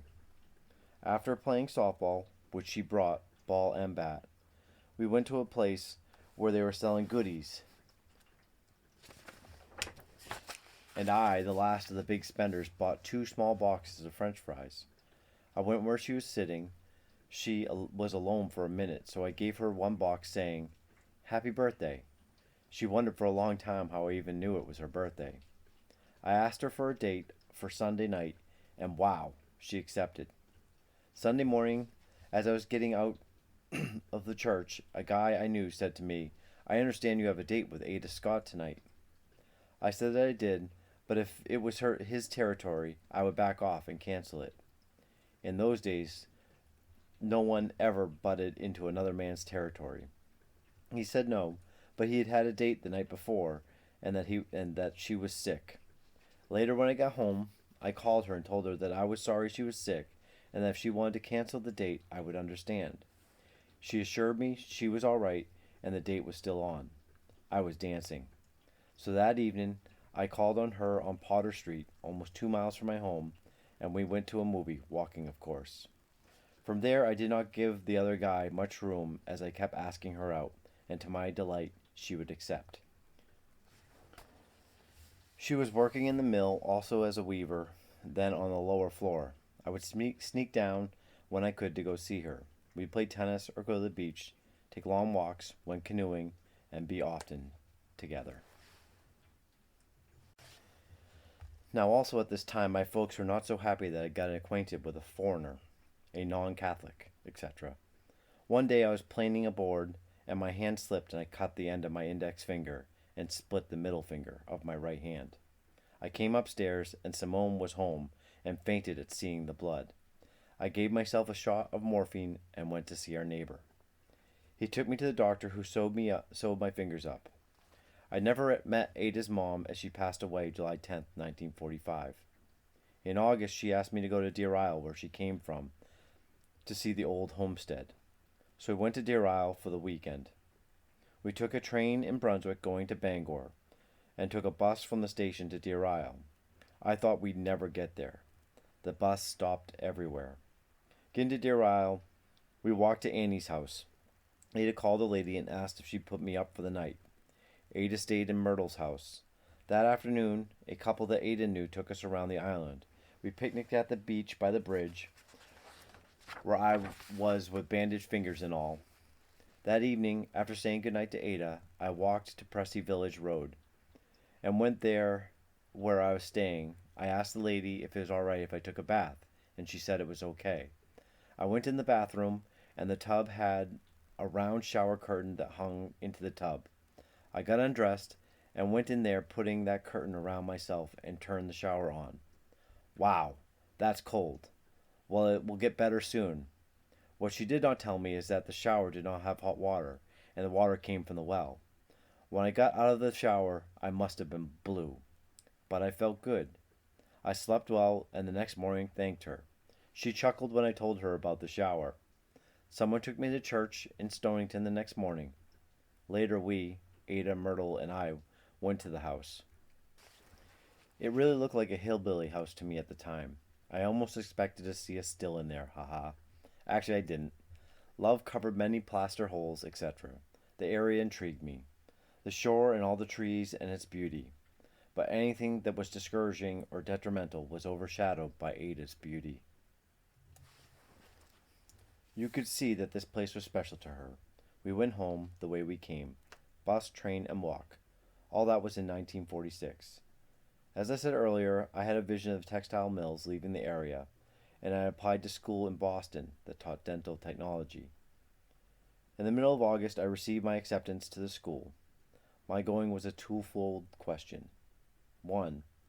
How do I now leave someone that I'm getting very fond of? The other, is this better to test ourselves whether we are meant for each other? Will the absence from each other prove that we must go on to the other fields? If love prevailed, then a short absence would also prevail. Well, in September, I left for Boston. I found a room to rent in Dorchester and soon started looking for work part-time. My room was this size.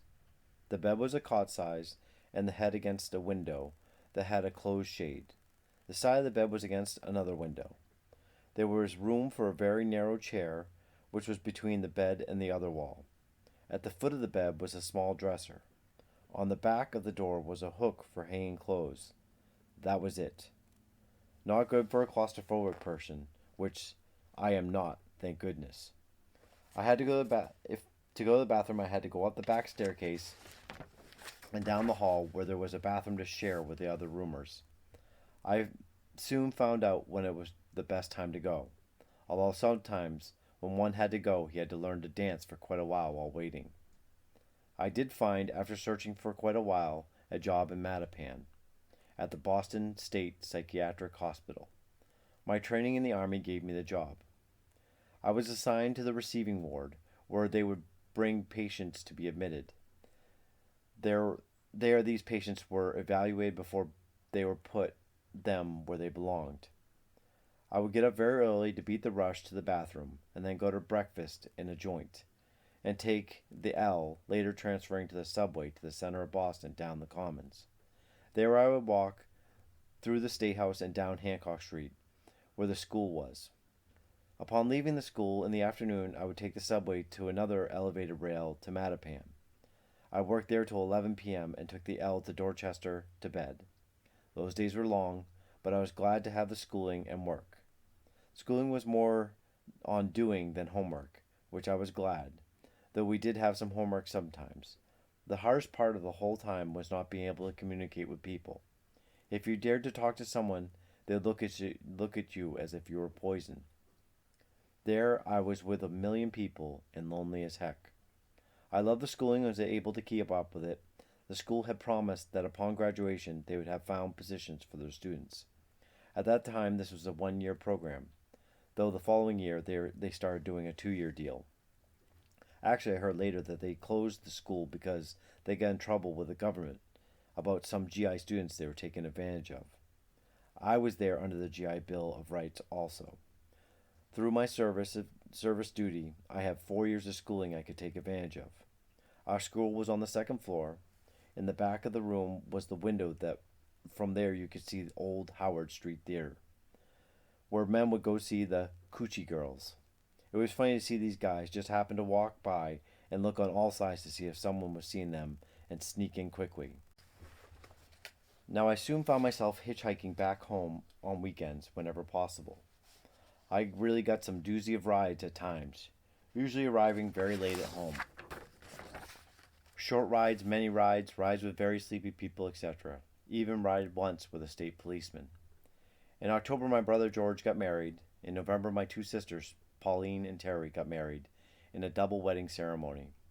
In November, at Miss Brunswick's dinner, I asked Ada if she'd like to be the mother of my children. She accepted, and we went to his priest and made plans for the marriage. Ada had to take lessons from the priest before they would allow it. We announced it to our parents.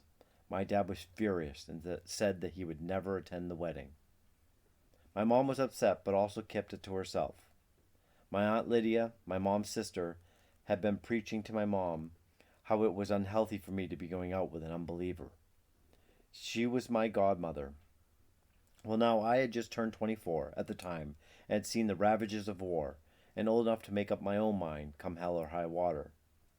Now something funny happened. I asked my mom and dad to invite Ada's dad and brother, as he was on furlough at the time, to our house for a meal. After a discussion, they agreed. At that time, Dad was working at the Hyde Windlass, a division of the Bath Ironworks, painting, and there was a man that he liked very much working with him. His name was Paul Scott, though they called him Tom, because he was pushing Tom Dewey for the election. When Ada's dad and brother came, the table was set, and a lot of my siblings and parents were there. The bell rang, and Mom asked Dad to answer the door. The moment he opened up the door, his face changed, and he welcomed his very good working buddy. He was all smiles, and the tide had changed from that moment on. Of course, he came to the wedding. At his deathbed, when we visited him in the hospital, Dad took Ada's hand and said, "Ada, my daughter." So still in 1946, on December 27th, we were married. Too bad that Ada's brother had to go back to camp before the wedding. He now says that had he known, he would have been able to get an extension. We were married in the rectory parlor, as the church would not let us get married in the church. The only people present were my father, Silvio representing Ada's father, because the church demanded it, Ada's father, Myrtle the maid of honor, Ada's aunt and uncle showed up also. The arrangement was that everybody would go to the Miss Brunswick diner. After the ceremony, we would go there. After the wedding by the parish priest, Friar Dolphin, Ada and I went to the photographer for a picture. When that was done, we went to dinner. We all had brunch, Ada and I paying for it all as our parents couldn't afford it. After that, Silvio took us by car to the bus stop in Portland. It started snowing. We boarded the Vermont Transit bus on the corner of High and Congress Street at 1 p.m. We went to North Conway, New Hampshire. This was during my school vacation. We had agreed that when I finished the school year, that Ada would keep working in the mill until I got done in June.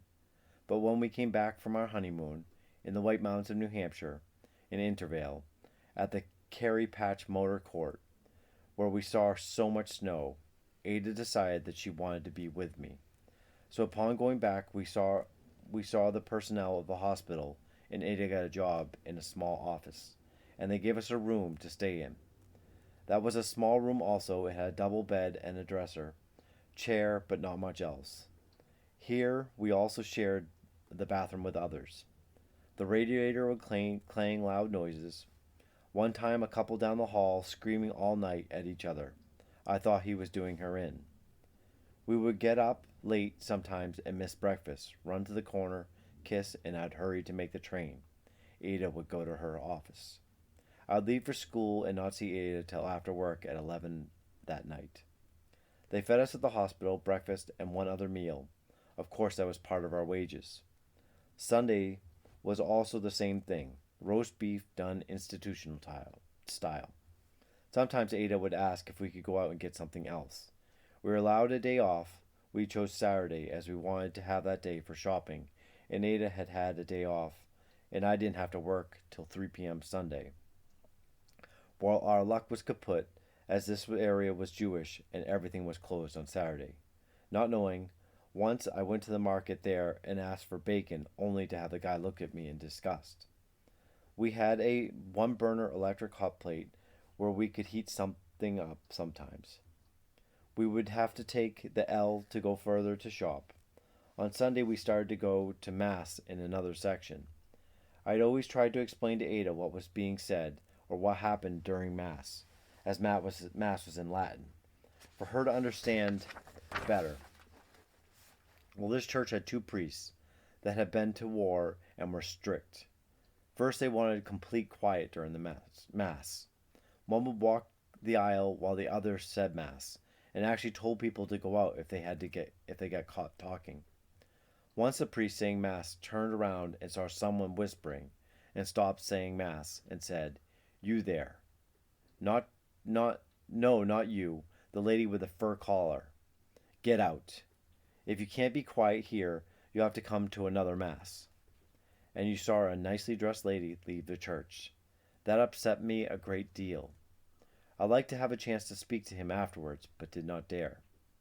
When Easter approached, we went shopping in Boston. We were off for a few days for Easter, and so we wanted to go to Brunswick. Having spent our money shopping, we decided to hitchhike. We took the L, then the subway, and back to the L as far as our dime would take us. From Mattapan to the south of Boston to Everett in north. There we got off, and I went to the main road going north. I knew where this was, as I had taken off from there many times before. Ada and I, thumbs out.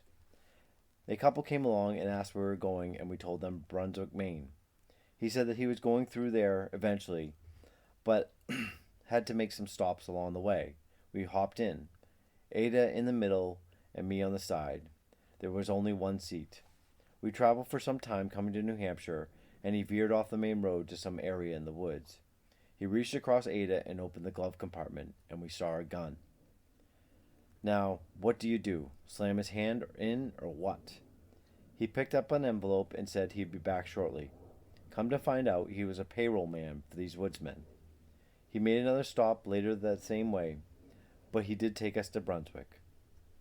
All that hitchhiking that I had done, I'd never had one ride all the way like that one.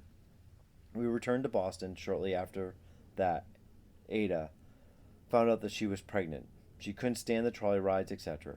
We came to the conclusion that it would be better under the circumstances if she went back to Brunswick till I finished my schooling in the end of June. That was a sad moment to see Ada go, but we felt it was for the best. She resigned her job, and I had to look for a new place to stay, as they did not have the facilities for single men. I went to see where I lived before and was able to get my own old room again. I believe they had not let it out to anyone else after I left. Not too many people wanted a large closet to stay in. So I went back to my old schooling schedule of taking trains to school, to work, to home again. School was going great. Work was getting strenuous, though. What I forgot to mention was that when I was at school at noon for lunch, I used to go to Joe's and Nemo's. They had a small place where you ordered and then stood out on the side to eat. I found out that for 35 cents I could get 5 hot dogs and a soft drink. That became my staple for quite a while. They would see me coming and holler, 5 hot dogs, and while I got my drink. Some people would look at me with all that great food, or the quantity of it. Once in a great while, if I had enough money, I would go up Hancock Street, where there was a lady that prepared a great New England boiled dinners.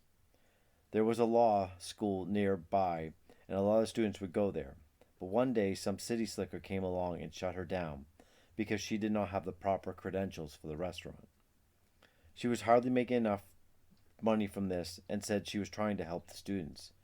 Eventually, the law students took her case as a school project. I never found out what happened with her in the long run. Too bad, she was very nice. Now I started to hitch back to Brunswick when I could. I would arrive very late at night sometimes, and would throw pebbles at Ada's window for her to let me in. She was staying with her dad on Potter Street. The end of the school year finally came, and I came back to Brunswick. The school told me of a lab that was looking for a technician. So much for placements.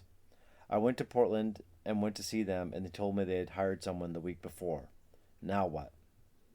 I went to see a dentist in Brunswick, hoping to open a lab.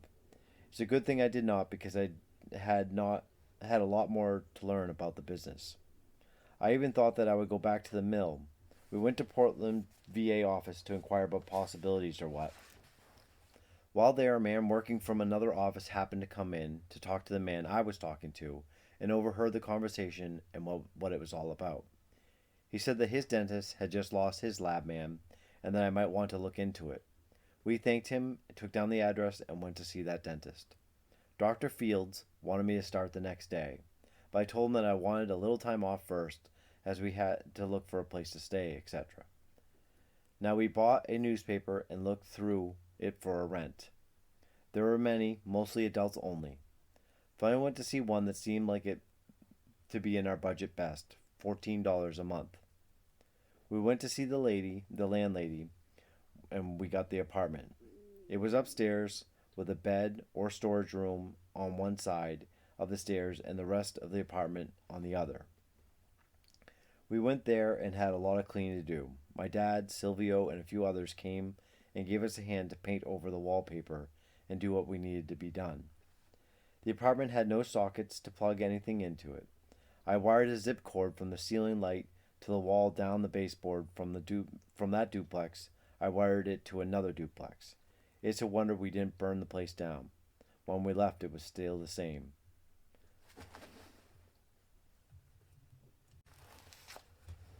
Later, the landlady complained, as by now we had had Fran. She said that when we rented the apartment, it was supposed to be for adults only. To that I told her I didn't know what was to come out. At that time, she could not stop from laughing, and we were able to stay. We bought a bedroom set, which we still have, a stove, kitchen set, table and chairs, living room chairs, lamps, etc. At this time, we were getting ice for the ice box. We would put a card in the window when we needed it. The iceman would bring the ice with tongs, chop the edges of it to fit in. Also, that was the way we got bread, by a card put in the window. We had a kitchen and a pantry where there was a toilet. The living room had a small room off it. The door led to the front stairs. Across the hall was the bedroom that we set up in.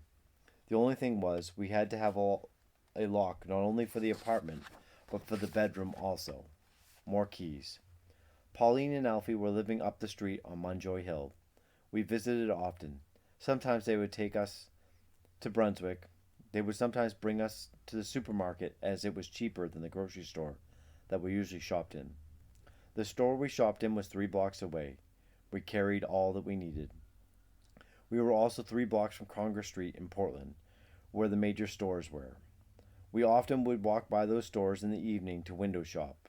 We'd look, but not to buy, as we did not have the dough. I started working for Dr. Fields on July 14th, 1947. You entered the lab by the main chair room. It had a half door, which was hung from knees up. As you entered the door, you faced a window, the only window in the room, which looked out at bricks and the building next door. There was a small alley between.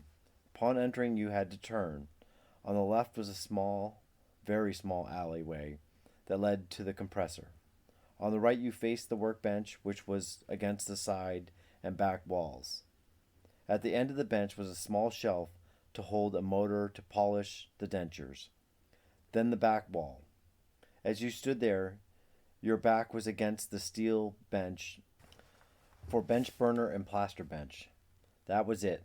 It was cramped, but I was used to cramped quarters.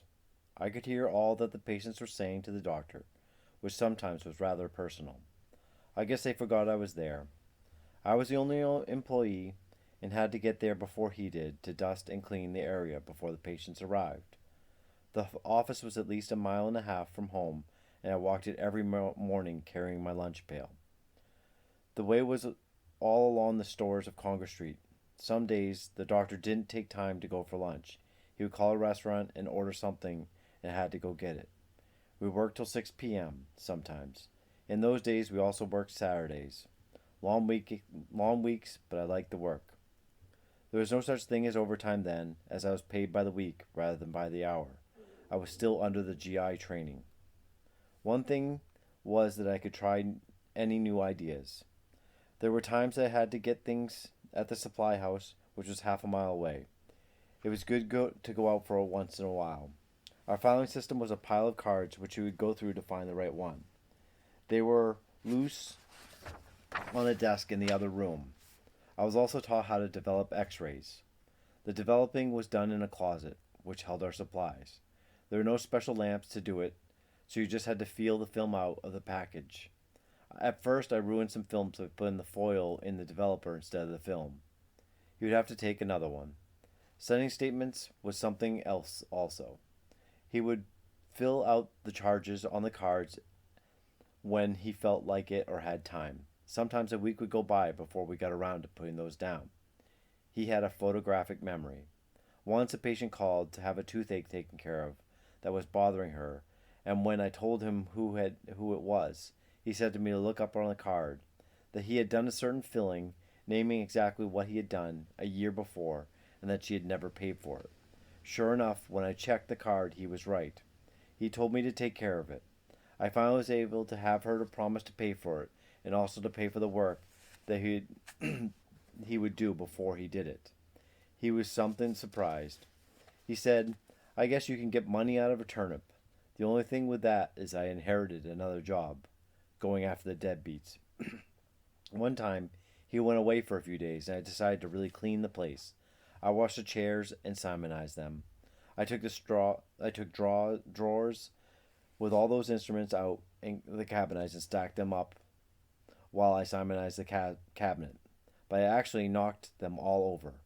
Now I had to put everything back in place, and I didn't know his system or where they belonged. When he came back, he was pleased to see the way the place was. But when he went to go to work, he knew just where everything was before, and now he was lost. Not only that, he would ask me for a certain instrument or supply, naming it, and I had no idea what he was referring to. Months would pass before he finally got the idea of my filing system. One day, in the summer, there was a drunk that was in the alley talking to himself about something. The window being open, the doctor took a pan of water and threw it on him. There came a time when we needed money, and I went to work early in the mornings. At 3 p.m., I would leave and take a bus to Westbrook to the Saunders Dowell Mill. There I worked till 10 p.m., take the bus home. Ada once found employment in Biddeford, smash fixing. She would ride with someone who was working there on the second shift. I would hurry home to be with Fran, and as we passed each other on the stairs, we would kiss and say goodbye. Once I was late, and she was quite distraught. It was hard to leave at times when there would be some case in the process. Dr. Field did not like it at all when I had to leave like that, as now he had to answer the phone and all. One morning, after a few years, as I went to go to the lab, I saw a woman in the alley waving and hollering at me. I opened the window, and she said that she was going to work with me. I never opened the door to the office before I cleaned the office to look presentable. I let her in. Her name was Mary. She had worked for quite a few years at other dentists. The doctor never told me that he'd hired her. One of the first things I asked Mary was to organize the filing system. She got him to buy a filing cabinet. It was good to have her, as she would answer the phone and take care of the filing, statements, patient appointments, etc. After quite a while, he asked me to show her how to develop x-rays. After a while, he said, "I thought I asked you to teach Mary to develop x-rays." I told him that I had tried, but she didn't want to go in the closet with me. He laughed on that, and he called Mary over and took a film out and took it apart and told her what to do. I was surprised that Mary, who worked for few dentists, had never learned to develop x-rays. Mary was funny. She would go to lunch and sometimes not show up till 2 p.m. She would say she had met a patient and talked to them, and she just could not walk away. She was a nice woman, but had her problems, never married. We sort of encouraged her to seek other employment elsewhere finally. We hired a hygienist that did the book work also. By this time, the lab was busy. Later, an office opened up in another building on Congress Street. This office was on the second floor, and the lab was overlooking the street.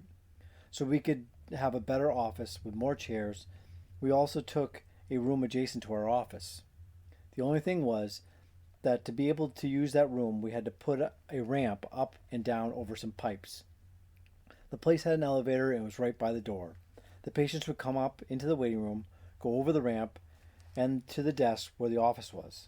From there, they were ushered to a room almost straight ahead of the other rooms. We had 3 chairs at that time and a small room for recuperating. The doctor and I had taken an 8-week course in dental anesthesia at the Boston City Hospital.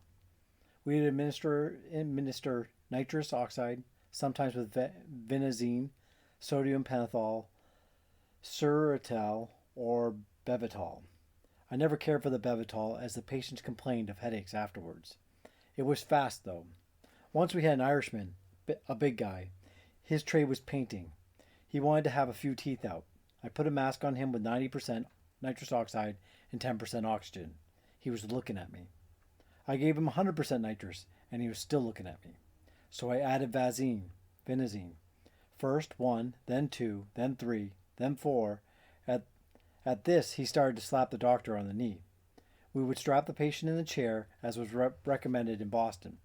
Finally, I upped it to the limit of 5, and finally got him under. The doctor had to do a bit more surgery, but he was sleeping good. When he got awake, he said, "Doc, you know when I slapped you on the knee, I was telling you I'd had enough and that you could start to operate." Imagine what would have happened if he'd started that extraction then. The hardest person I had to put under, not because of difficulty, but of who it was. It was a small 5-year-old girl that had leukemia. She had an abscess and had to be taken care of.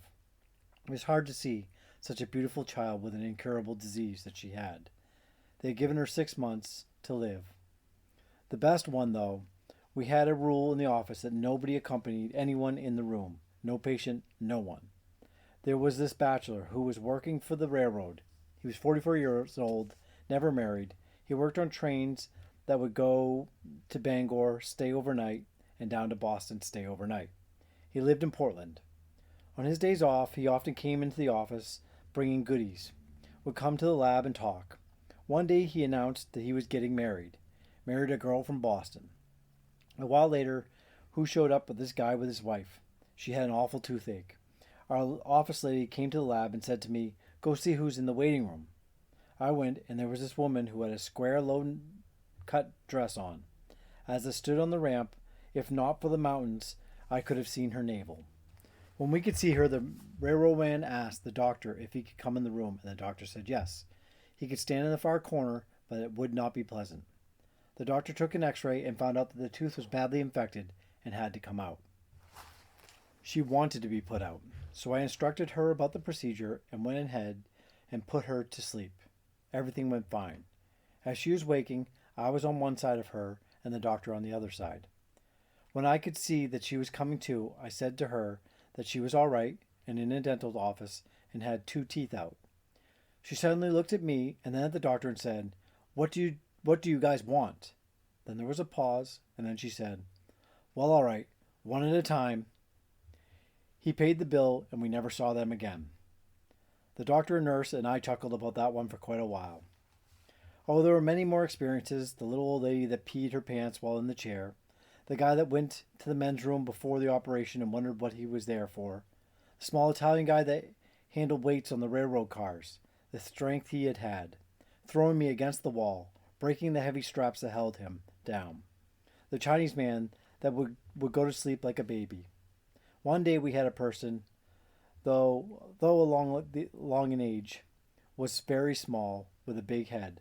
I can't remember what that disease is called. He was actually 27, but they would carry him in. He needed work badly. His teeth were getting very bad and needed fillings. The doctor advised the parents that the best way to work on him was to put him to sleep. Any other way, he would just thrash around. So he set up a whole morning appointment just for him. We had an anesthesiologist that we knew from the hospital come. And at that time, the doctor had bought a building in the corner of Congress Street and Mellon. He had fixed it up, and there had 4 regular rooms and a fully equipped hospital operating room. He was put to sleep and all, his work done at one time. It cost the parents a bit more for the extra person, but it was worth it for them. This caught on with other patients. Even some regular patients were willing to pay the extra for the benefit to have work done and over with. It didn't matter the extra amount because to do one filling on one patient and then go to another was more of a waste of time. Here he could do what had to be done and then close. The patient would have to pay the hygienist, clean, x-ray, and chart the work first. The doctor would examine the case and an appointment was set up. In this new building, my lab was down cellar, so to say. The windows on the side were at ground level and the street went downhill. Now I had a very large room with plenty of space and outside the door and 3 windows. I set up 2 benches facing each other in the middle of the room and had benches built around the whole room. The only thing was the floor was cement, for which I paid and am still paying. Another thing, the doctor had set up a buzzing system that when he wanted something he would buzz. There was also a communication system where he or the office girl could talk. That buzzer was handy for him when he wanted someone put under or help in the operating room. I assisted with the major operations always. When I would hear that the buzzer, I had to let go unless I was doing something that could not wait, which I would communicate to someone and run the 8 steps to the stairs and run up. This kept me in shape. I ran of my own. One day, we moved to the center benches a foot towards the outside wall to make room for a heater in the room. The next time the buzzer rang and I took off, I misjudged the distance, hit the wall and the stairs. I finally got the stride adjusted after a while. The doctor would come in the back way through the lab, and patients would not see him arrive. Sometimes he would come in late, and we had a waiting room full of patients. One good thing for having plenty of rooms: call 4 patients at once and put them in different rooms. The doctor would give one Novocaine and then go to the other room and do some work and come and drill, and while the assistant got things ready for the filling, he would go and Novocate the third, etc. He was a worker and enjoyed his work. He also was not bashful to try new things or ideas. He gave clinics at conventions on some new ideas. At that time, it also came to a point that I would discuss the financial aspects with patients, those for dentures. That saved him time and headache. I would make all the arrangements also if a patient wanted to go to the hospital instead. I would pack his bag that night and he would pick it up on his way to the hospital, for I knew just what he would need even in an emergency. One day, though, he told me that he had got to go in and take out a series of lower teeth. This was a patient that he had seen as an emergency and that he had made arrangements. I got everything ready for him and he went. When he came back, he said it was hard to extract the upper teeth with lower teeth forceps. He's the one that goofed and told me the lowers. He knew that. One day he examined a patient and I talked to him about the process. He wanted to go to the hospital as his insurance company would pay for it. The doctor went to the hospital. He went to see the patient before he was put to sleep. The patient, upon seeing Dr. Fields, said that he didn't want him to do the work. They wanted the young doctor. He wanted me to do it because I had done all the talking and explaining to him. Going back, one night on Anderson Street, Ada said she was ready to go to the hospital to have Fran. We called a cab and went. I came back to the apartment. The next morning I called and they told me she was still in labor. I went to work. When the doctor came in, he said I should call again, and I did so and was told she was still in labor. At 10 o'clock, who walks in but Ada with her suitcase? I nearly fainted. I took her home, and 2 days later, while I was working, Pauline called and said that they had called a cab for Ada to go to the hospital. I met her there, and she was in labor till Fran was born in the early evening. When I went to see Ada, she was saying the cake was done and that I should take it out of the oven. They had put her under, and in those days you stayed in hospital for a week. We brought Fran home, and a new way of life began. Neither of us really knew what to do, but it worked out after a while. Fran started to sleep all night, and very soon after coming home. As she grew up and started to take baby food, we would feed her only to have her stuff her cheeks and fall asleep. She ate generally well. We'd take her in a stroller and go up the hill to see Alfie and Pauline. By that time, their first baby had been born. We would go to the park on Munjoy Hill and play tennis while the baby slept. We'd also get together at one place or the other and play cards or Monopoly. After a while, Alfie and Pauline started to build their house in Topsham. They eventually moved there. We would take Fran on long rides in the stroller, around the parks or Baxter Boulevard in Portland. One time the bell rang and I went down, and there was a tall man, and he asked, and he couldn't pronounce the name, who was living there. I told him my last name, and he said that was it. It turned out to be Ada's Uncle Arthur. He would come and visit us sometime. Sometimes he would go to the pier in Portland where he had his boat that he lived on. He was quite a character. He would tell us stories of his sailings. He did travel on many seas. I would see him in the winter as he would be going to his boat. He would rent a room uptown in the winter. He would say, "Captain Paul, how are ye?" One time I didn't see him for a while. One day I was walking to work. Who comes along but Uncle Arthur? I asked where he had been, and he answered that he had been in jail. He always spoke right out loud. I asked what had happened, and he said not to worry. His wife had him picked up for non-support, and he was given a free ride to Deer Isle. That was all. Later I go to see him at another place where he was living, and he came to the door, and I could see a bottle of blood by his bed. He was taken to the hospital where we went to see him. It was a Friday, and we were going to Brunswick that weekend. He asked if we'd be able to take him home when we came back. We said we would. When we came back, I called the hospital and they told me that he had died. His daughter was married to an undertaker and they took his body away. After living on Anderson Street in Portland, we found rent on Riverside Street in Portland. There I had to take a bus as it was far away from the city as you could go and still be in it. The apartment was in an old farmhouse that set back at least 300 feet from the road. It was an upstairs apartment. It had a kitchen, living room, 2 small bedrooms, and a larger bedroom in the main house. But best of all, a bathroom, with a tub. There was a large yard and a garden. The rent was $45 a month, but I got it for $40 a month, as long as I worked to help around the place. Believe me, I earned that $5. The house was very large and high. Ada's dad got laid off at high windlass as work got slower after the war. He came to live with us till Anne was born. Then he took a small apartment in Portland as he got a job painting and papering. He had a beautiful flower garden when he lived with us. We also had a good-sized garden. He would put Fran in a swing that I had made and push her for quite some time. Dad, that is Ada's dad, loved his pipe and Prince Albert tobacco. He would have the pipe in his mouth almost all the time. One time while we lived there, a businessman, the buses went on strike. Going to work was not bad. You only went to the main road to town with your lunch pail, and there someone would pick you up and give you a ride. Coming back was something else for me, as I worked later than most. It was a 6-mile ride home, so what to do?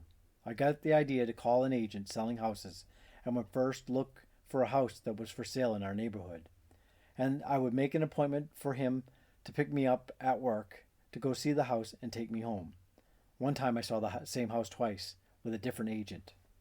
The lady said that I looked familiar to her, and I replied that maybe I had thrown a snowball at her and she was not to forget me for it. When we left, she was still scratching her head. I tried to be more careful after that which houses I would pick. That lasted for nearly 2 weeks. I saw big houses, little houses, houses of different colors, etc. But I got home. When Anne was born, I called a cab to take us to the hospital during the night. I came back home. The next morning I put the laundry on the line early and went to work. I called and checked on Ada, and I was told she was still in labor. That afternoon it started to show signs of rain, so I left work and took the bus home to bring the laundry in. When there, Anne was born. When I arrived back to the office, they told me I had had a daughter. I left and went to the hospital. Someone from Brunswick had come to take Fran to my mother's as time approached for the delivery. Again, it would be a week before Ada and Anne would come home. Anne was born November 7th, 1950. The following January, we started to look for real estate. We did want to buy a house, though. Eventually, we looked at houses everywhere. In Portland, on St. John Street, near Park Street. South Portland, in a project complex. In Portland, off 302, a house that set back with a proposed street that never came about. And in Westbrook, right next to the fire station. We had different real estate offices and agents taking us everywhere. We always had to look somewhere that the bus would be available as we did not have a car. One day, late in January, the agent took us to Westbrook where there was a house for sale. The owners wanted to sell it for $8,500. We both liked it very much and offered them $7,500. We finally settled for $7,800, taking over their mortgage, on which they had been paying the brunt of the interest. It was a veteran's loan of 4%. At that time, any new loan, even vets, were 4.75%. Our payments were $48 a month, and that took care of the insurance and taxes for the house. Eventually, the payments went to $52 a month as the insurance and taxes rose.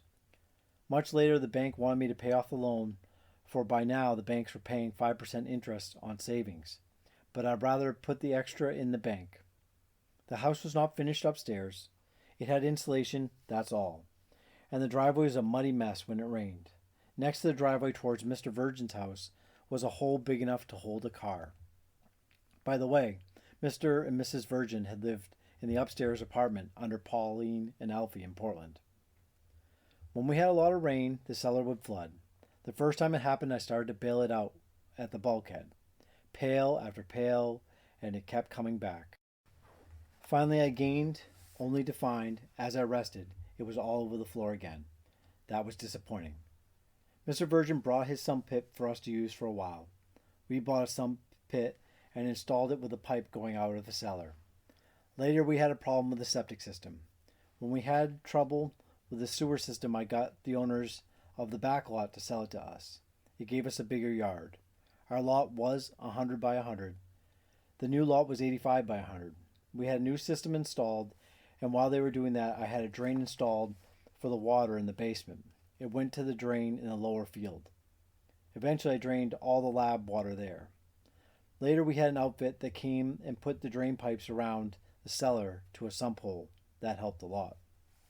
As the money was available, we slowly and patiently finished the upstairs, doing all the work ourselves. We were always wanting to put a bathroom up there, but it never happened. We tried to take advantage of every nook and cranny to make room for storage. One evening, Grandpa Scott was at our house and a guy came to the door. He had a load of hot tar left over from a job and wanted to sell it for a good price. I had been removing mud from the driveway and putting gravel. I bought that load. Now Dad Scott and I went to work. We had to spread it, roll it before it set. I had a lawn roller at the time and Ada filled that up while we worked like machines to get it on. We did the driveway and there was some left that we put in the front walk.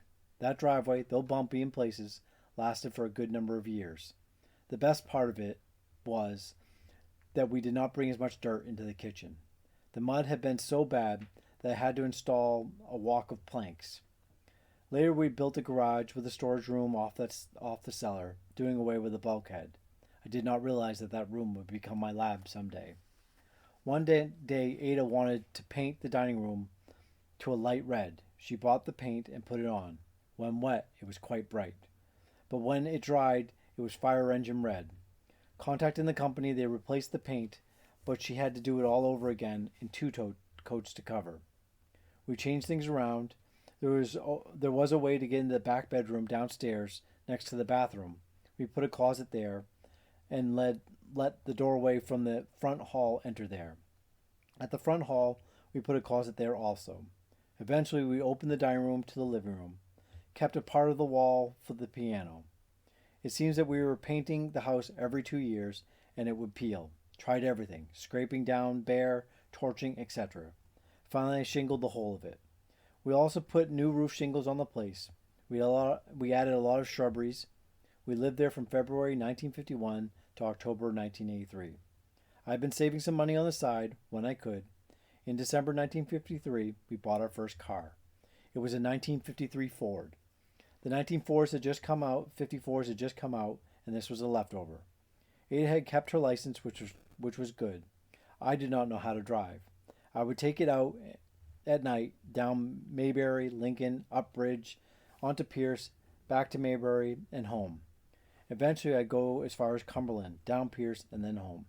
When I think of it now, I did not have a license. I had to practice someplace. I was doing that alone, so at the age of 33, I got a license. It was nice to have transportation. Now, when Ada became pregnant with Andy, she decided that she would not waste time in the hospital and waited till the last minute, so to say. I rushed to the hospital. Fran and Ann were sleeping. When we got there, left Ada, went back home for the girls were alone. By the time I got home, I got a call telling me we had a son. He was born April 30, 1957. Someone took the girls the next morning. I believe it was Bob and Terry. They came and took them to Brunswick for a few days. At this time, Ada's dad was working for Dr. Field. He would clean the office at night and looked after the building. He had a small apartment upstairs of the office building. The other occupants liked him very much. Dad was very personable.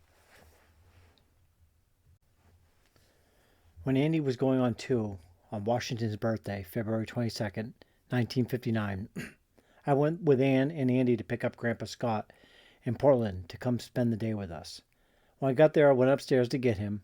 Ann stayed in the car, and Andy waited while I went upstairs to get him. He said he'd be right down in a few minutes. I came down to wait with the kids. We waited for a while, and he was not coming, so I sent Ann back upstairs to see what was happening.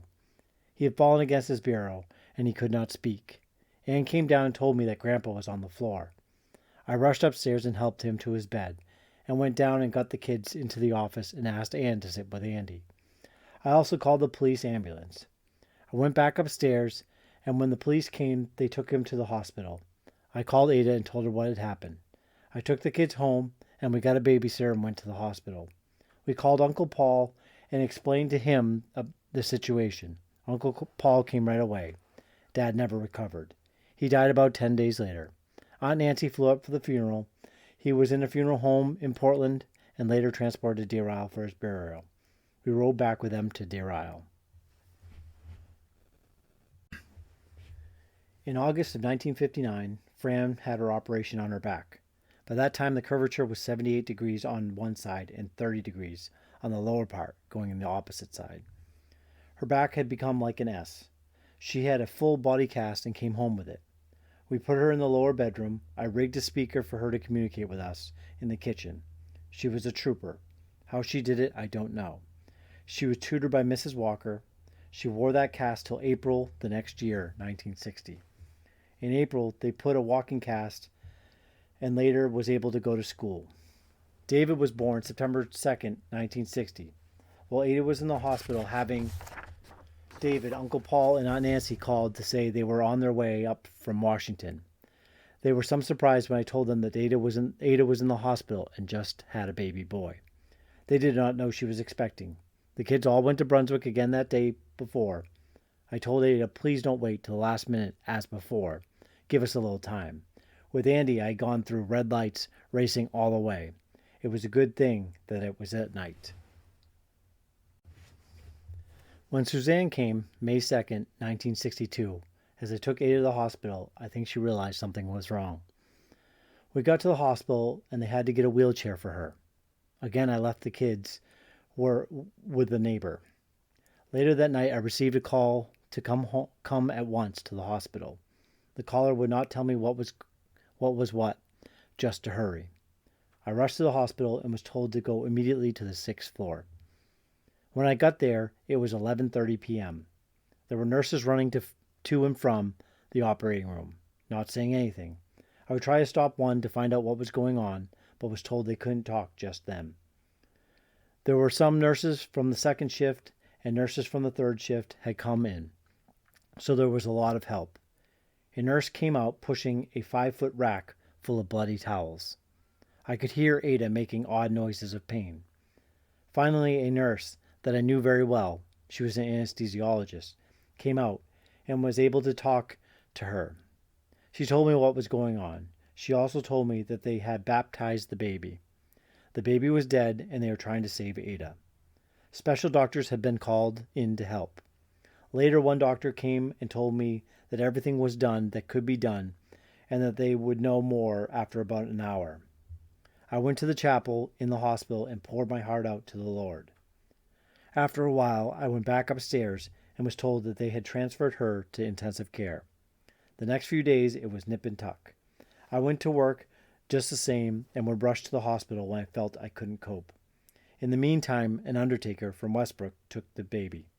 We contacted the Catholic priest and found out that there was a place that little babies were buried and that they could have a spot. Suzanne was buried there. She was buried May 3rd. Ada gained and came home after a while. In those days, replacement of blood was possible. That is, you donated blood to replace what was used. I made arrangement, and a group of relatives and friends from Brunswick came on Friday late afternoon and donated 21 pints of blood. After the procedure was over, they all wanted to go to the Valley restaurant to have a steak. It being Friday and a meatless day under penalty of sin, we had a dilemma. The only way to get steak was if the bishop allowed it under the circumstances. So I called the bishop and explained the situation to him. He was not so pleased to have received a call from me interrupting his evening with such a lousy question. He denied the request. Some went anyway, saying he did not have sympathy. But 21 pints of blood was replaced that evening, and later someone else gave more. Ada finally came home, but without a baby. I'm sure that bothered her for a while. Not only without a baby, but without the possibility of having more children. We thank God for the family he had given us.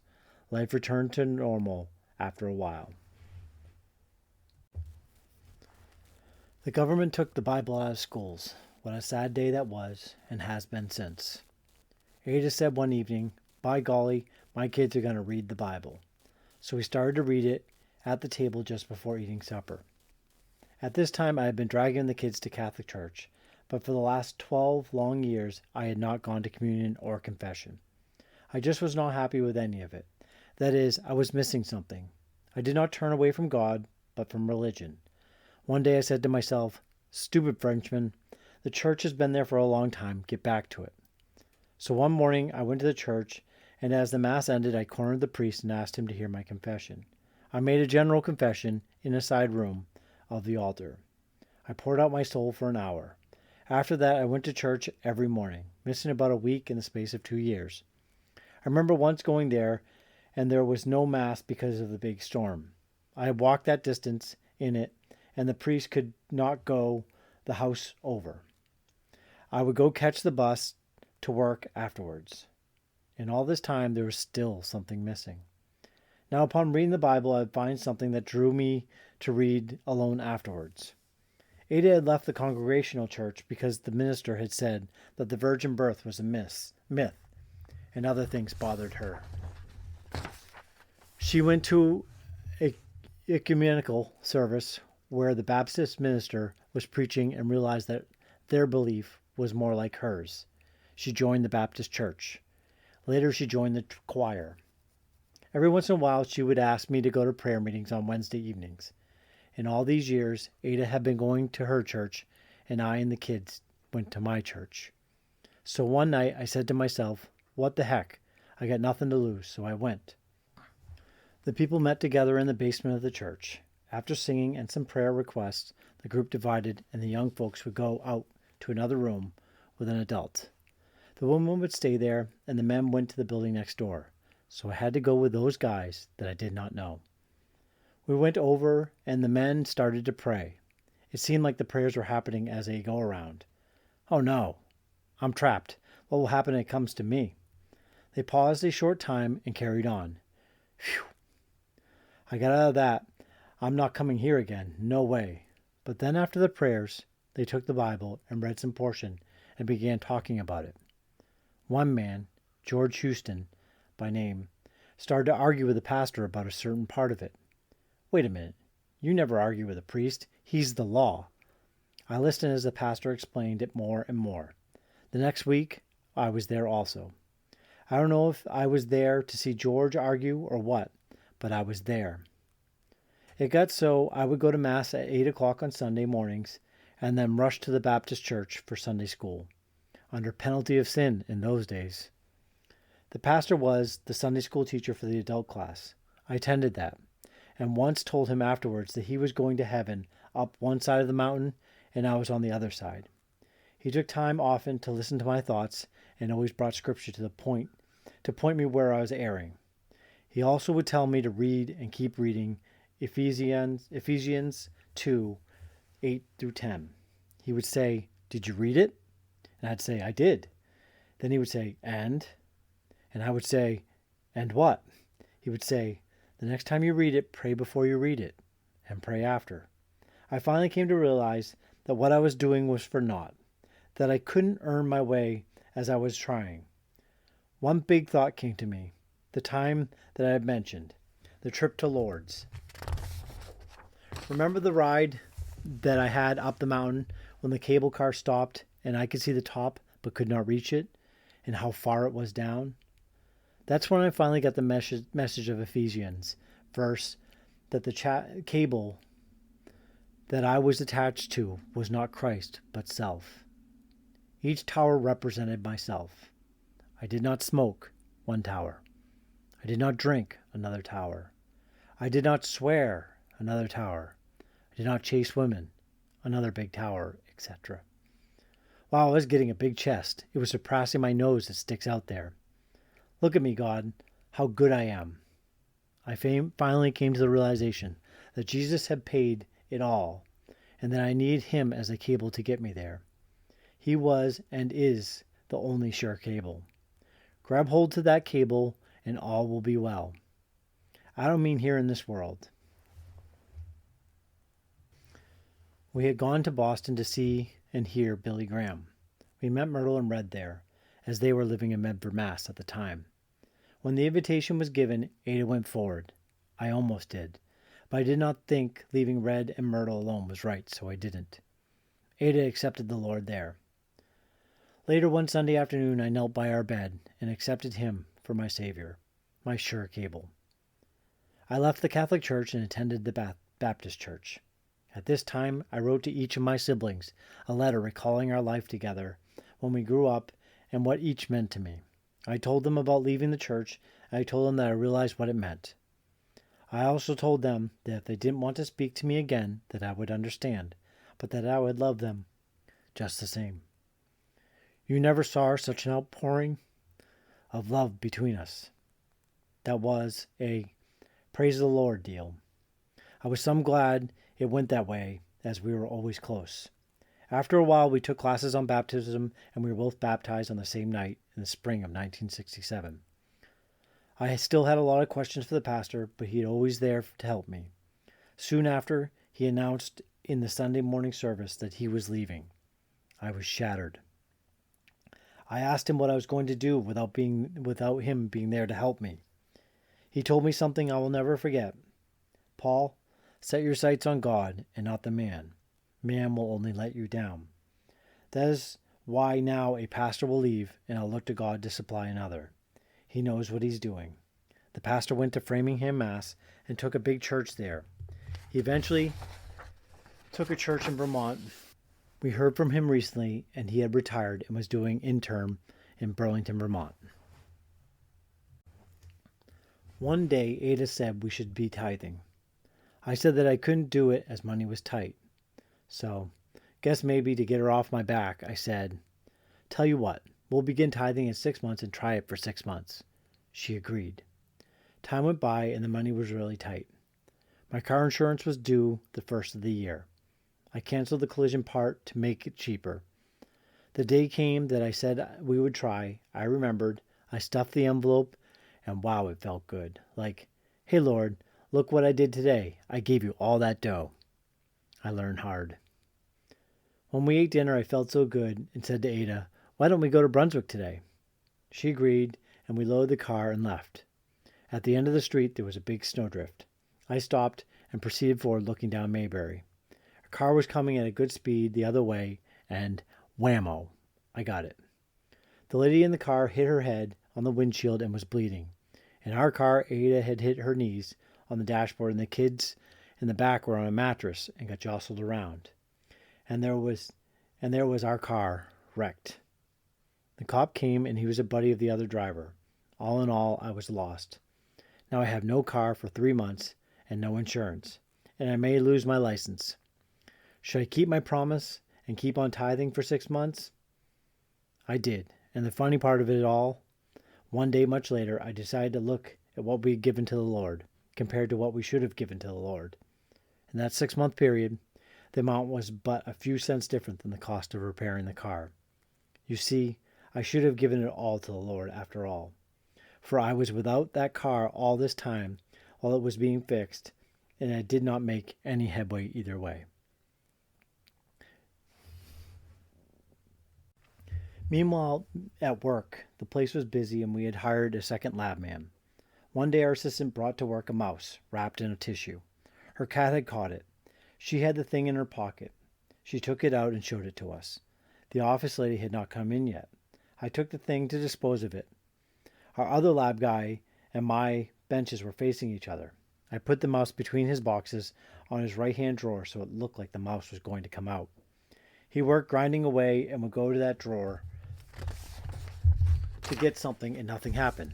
Suddenly, he jumped up and made a noise. I asked him what was the matter, and he tried to say something while pointing, and I said, "What happened?" He was still pointing and said there was something in his drawer that I should see. Later, I took the mouse and put it back in the original owner's pocket in a tissue. When it came time for her to go, she reached in her pocket and thought she was getting a tissue out and pulled the mouse with it. Upon seeing that, the office lady let out a scream that brought the doctors running. When he saw what had happened, he said, "Cut it out." Later on came time for more testing. I had lost my job and I was trying to start a business or find work. For a whole year we struggled. My first month's gross was $33. And I had to buy materials, etc. The next month was $115. Then came the fall and winter, which were usually very slow months in the dental profession. People put off fixing their teeth to buy fuel, clothes for the kids, Christmas presents, etc. It was a long winter. Little by little, I would get a small job here and there. There was Falmouth or South Portland. Here was Portland, maybe in Westbrook. One time a doctor called me to his office for a repair. His office was in Portland. I went in, and while there, a patient brought out an envelope that contained a denture and a tooth that had come off. He let the tooth drop to the floor, kicked it under the cabinet, and said to the lady that there was no tooth in there. She said that she was sure that there was, and that she'd put it in there. He said he couldn't find it. I bent down, reached for the tooth, and said, "Oh, here it is. It must have fallen out."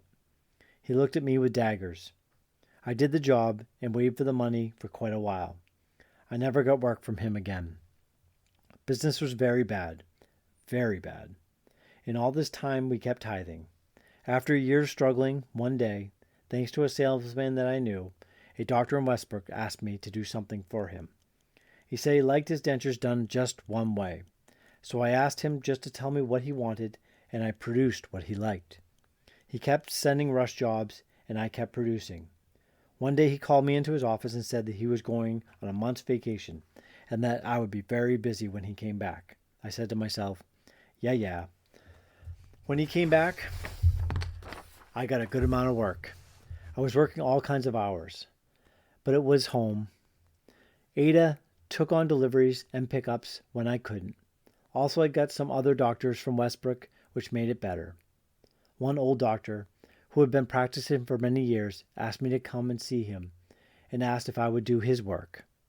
His wife had to drive to the heart of Portland to take his work and pick it up, as the lab did not pick up or deliver in Westbrook. The lab that I went to see for employment upon finishing school. They were some pleased when I told them that I'd be happy to do so. It was nice for her sometimes to bring the cases to the lab, as it was only half a mile. Not only that, but we could pick up also. He had me go in at times, and I would show him how to take certain impressions. He told me he wished he'd known me for 40 years before. I would send him a statement on the 1st, and I would have my check by the 3rd. Sometimes he would ask if I had been paid, making sure that I had.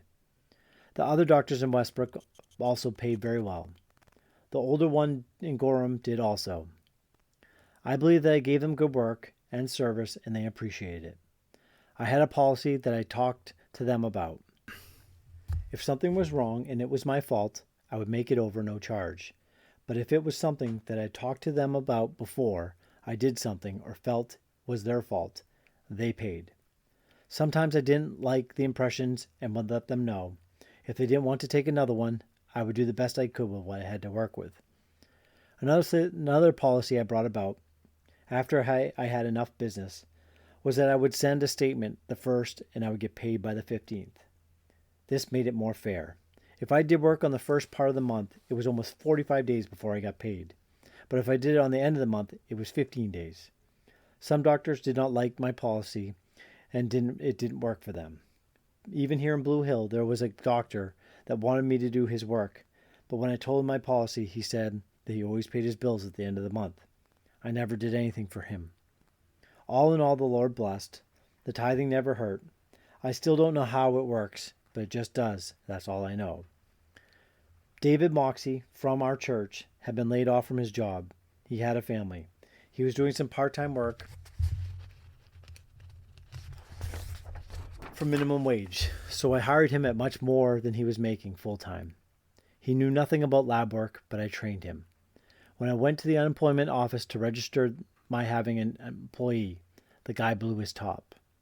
He seemed upset because I had taken someone off the unemployment roll. David worked for me for quite some time. I really spent time teaching him the ropes. He eventually went to work for Dr. Stephen Knowlton. He worked there till his old job opened up at the Brunswick Air Base. One day the price of gold went skyrocketing. I had some gold scraps, so we decided to unload. On a Friday, we went to the jewelry store and saw the man in charge of the affairs. We sold the gold and gave the Lord the tithe. And with the rest, we bought a canoe and a couch that we have now. The following Tuesday, the gold market fizzled, and we sold just in time. When the Westbrook church expanded and built a new section, we were asked to contribute to it. Ada and I prayed over it, and when we came out of praying, we both came to almost the same figure. So we took the money out and gave it in faith. By the same time, the following year, it was back in the bank. I still don't know how it works, but it does. I never thought that I would be able to retire, but here I am. Don't know if I will be able to hold out forever, but the Lord knows what He's doing. Ada was of good help to me when I had my lab at home. The trips she did were very helpful. We were able to save a little money at the end. We did spend quite a bit acquiring this place and fixing it, but we love it. We did get some things paid for by others, like Andy paying for the plumbing supplies, David doing our electrical work for almost nothing, Fran and Bud coming to help with the sills, George and his family helping with the building of the bow window area, Uncle Paul helping finishing the foundation around the kitchen and to make the wall under the bow window. At that time, it got very hot and Ada went and cut a tree so we could be shaded. The only thing was that it was so tall that it shaded the wall on the house, and we were in the cellar area. It had none. There are other things that I must have forgotten now. We moved to Deer Isle on October 13th, 1983. Mr. Floyd Riley, Mr. John Hoskin, Peter Forrest, and Alice Mills came to the house and helped us load. And Floyd drove the rented van here, while John drove his car so that they would have something to go home in. We drove our small, loaded station wagon. Someone had told some people of the church when we were coming, and they were there. The pastor and two ladies were there to help. Those ladies were as capable as any man. We unloaded and returned the rented van to Ellsworth, as it was the closest place to go. Floyd in the van, John in his car, and I in our car went. John and Floyd went home to Ellsworth after we returned the van, and I came here. We had hired a man to do the chimney. He talked me into letting him do the foundation around the kitchen also. The kitchen did not have a cellar, so we had it dug out. The man doing the digging told me to cut trees that were long enough to fit in the corners. As he dug out one corner, I'd put a tree in there with a rock base. Then he would do the other. He also took the rocks that we could not bury in the cellar out, and we have them as a rock garden in the front. The chimney guy would show up at 5 a.m. He had a helper who he would holler at all the time. When the chimney got to the middle of the first floor, he quit. We had to get another outfit to finish the job, and that's why we had to do the foundation ourselves. The rest of the work we did ourselves. We shingled the L, putting skylights in. We had sold the house in Westbrook to Mr. Gagnon, who had lived next to us years before. How that came about was this way. My brother-in-law, Rene, had died when we were here on vacation in 1983.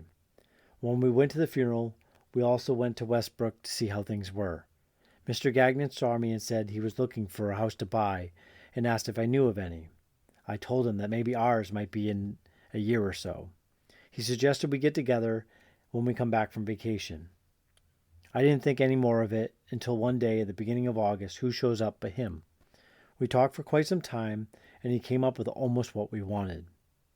We had asked John Hoskins, who was doing real estate selling at the time, what we could get for our house. Gagnon almost came up to it. The thing that made his offer appealing was that we did not have to go through a real estate person, or bank, or anything.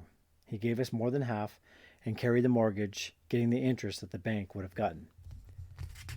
He paid faithfully, except for one time, and I called him on it.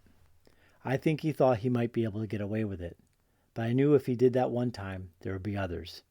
There was a clause in our contract that said if he failed to pay, as said, that I could demand the whole and he would have to pay any fees for me getting it back. After that, he never missed a payment.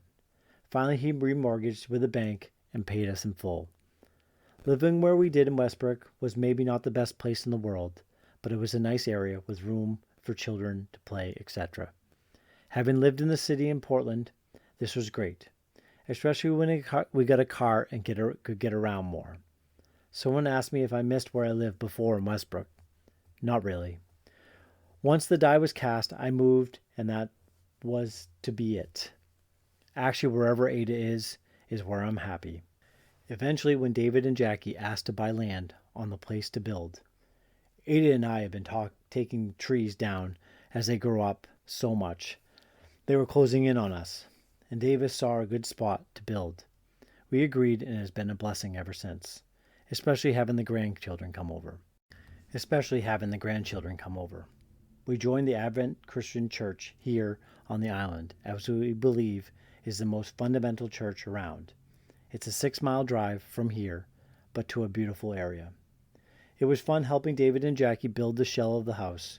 Ada and I pounded a lot of nails.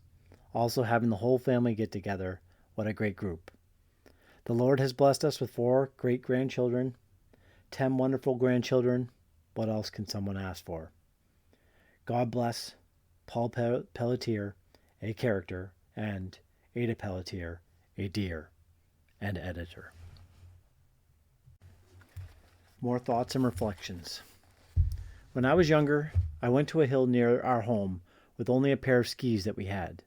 In those days, your skis were a strap across your foot, and you would put a rubber tube strip across to the back of your foot. I went up that hill and came down once, not too badly, so I decided to make a small ski jump. After that was built, I went up and started down, hit the jump, and the skis went wildly. I flew and landed sideways in the snow. I was determined that this was not so hard to do. So up I go again, and this time one ski hit the jump and the other went past it. Into the snow I landed again. After a few more times with almost the same result, I gave up. A man across the street had been watching me. He came out and asked me if I was trying to be an acrobat, and he had a good laugh. I did not think it was funny at all, and I was quite a bit sore by now. As you know, boys' bikes have a straight bar going from the seat to the handlebars. Once this friend of mine gave me a ride on the bar of his bike. We were going good till he hit a hole, and I went flying over the handlebars, and he landed on me. The bike was all right, but I was a mess, having scraped my face on the pavement and having him slide over my head. My mom thought I'd been in a fight, and she could tell that I had lost. When Fran was a baby, we came to Deer Isle. I wanted to go fishing, so I went to the shore, and there I saw Bert Dow. The one a book was written about him, called Bert Dow, Deepwater Man. I asked him how to rent a boat and go fishing, and he told me, just take one from the shore and make sure you put it back. So I dragged a boat over the rocks. I had dug a few clams and went fishing, with an old line that I'd found in the garage. After a while I got a flounder, put him in the boat, and resumed my fishing. That flounder was flapping so hard that it eventually flipped out over the side. The next one I caught, I put him to sleep, you might say. After a while, I caught a few more. At the house, Ada was getting worried, so she put Fran in a doll carriage that she had when she was very young and came to the shore looking for me. I dropped an anchor that was in the boat over the side and now began to pull it up. Well, that anchor was embedded in the mud and wouldn't let go. I would pull and the boat would lower towards the water. The more I pulled, the more lower the boat would go. Here I was in the boat pulling with all my might to get that thing up, when all of a sudden it let go and I went flipping over into the boat with the fish. We did have a nice flounder meal. When we moved to Westbrook, we had no car, and to get groceries was a problem. We had to carry the groceries from Zahara's Market near the corner of Bridge and Brown Streets. One day I went into the store and saw the owner and said to him, "There is not one good thing in this store. Nothing." He looked at me and said, "What do you mean?" Then I explained to him that he can have all the best things on the shelves, but until they went by the cash register, they were just collecting dust. After that, we became good friends. I asked him to deliver my groceries home. He said that he would at the end of the day. A while later, I had been talking to him about buying frozen foods, but we did not have a freezer. He told me one day that a friend of his who was selling appliances was going out of business, and that he had a freezer that he used on the floor for demonstration, and he was going to sell it. We went to Berwick to see it and bought it. It was a sight to see that freezer in our wagon. It looked like a casket. We are still using that freezer today. That freezer has been very good indeed. It has freezing units on every shelf. We bought quite a few sides of beef for Mr. Zahara's. Eventually, he moved his store to Old Orchard. While in Westbrook, there came a time that I was asked to visit inmates at the reformatory in Wyndham. I and a few other men from our church went on Saturdays. We were each given a certain inmate to visit, doing so with the same one always. The young man that I was assigned to was there for robbery and a few other things. The first he told me was that he had been framed and he was not responsible, because he happened to be with the others. And the same idea was coming to me, that what he wanted to know each time was, "What did you bring me this time?" As we would talk, I tried to lead him in the knowledge of our Lord. One day I brought him a New Christian Life Testament with 12 outlines. Lo and behold, a friend of mine had brought his inmate a cheap regular King James Bible. The next week I visited, he was upset because his buddy had gotten a bigger Bible. I tried to explain to him the advantages of the book that I had brought, but to no avail. Eventually he was released, and I heard that he had, not too long after, was back in there. In all this, my only regret is that I should have spent more time with my own boys. Once when I was about 12, a group of us boys went up the railroad tracks to the ledges. There we went down to the river. It was winter and very cold. The ice on the river was solid except at the edges of the bank, because the river had risen. Some of the guys jumped on the ice, and when I jumped, my foot slipped and I went sliding under the edge of the ice into the water. With the help of my friends, I was able to climb out, but now I was soaking wet. We all came back home. When I got home, my mom saw me and was furious, as I was just a solid icicle. She quickly helped me to undress and put cool towels on me. I guess it took quite a while for me to come out of it. Once, we, the area kids, were playing team tag. There was this kid from down the street. His father was a grocery man. He was running like heck, and behind our house was a place where the cesspool was. It was made of a large hole covered over by railroad ties. He was rushing to not be caught and jumped on the ties, and a tie slipped, and he went in the cesspool. We got him out, but he was some covered and smelly. My mom saw that and had me go with him to his house to explain to his mother what had happened. When we got there, his mom was on her knees, just finishing washing the kitchen floor. We went in, and boy, was she some mad. First, her floor was now a mess, and the place stunk like mad. I was not able to say anything as she threw me out. Poor kid. They called him Stinky for quite a while after that. On our street were people that were all in the same class, you might say. Mostly good-sized families, French descent, and mostly Catholic. It was very common for us to say, "I don't know, me," or "I'm going over there, me." Everybody spoke French. If someone came to our neighborhood and did not speak French, he soon learned or he was left out. Visiting a neighbor was a common thing. You did not need an invitation. You just went. Never knocked on the door, as that was for strangers or salesmen to do. You just went in and chatted and then left. But in the end, there was this good communication and understanding among all of us. If any problems happened, they were resolved quickly. Neighbors were really neighbors. If you did something wrong, a neighbor would be there to correct you on the spot. And you got it at home also. Even though you felt like telling the neighbors to mind their own business, you respected them. Had to, as they'd let you have it otherwise. Talking about salesmen, one day 2 guys were selling magazine subscriptions for college money, so they said. One was working on one side of the street and the other on the other side.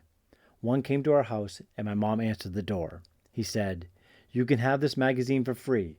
And before he had the chance to say the rest of his spiel, that is, if you buy the other subscription, my mom said, "Thank you," grabbed the magazine and shut the door.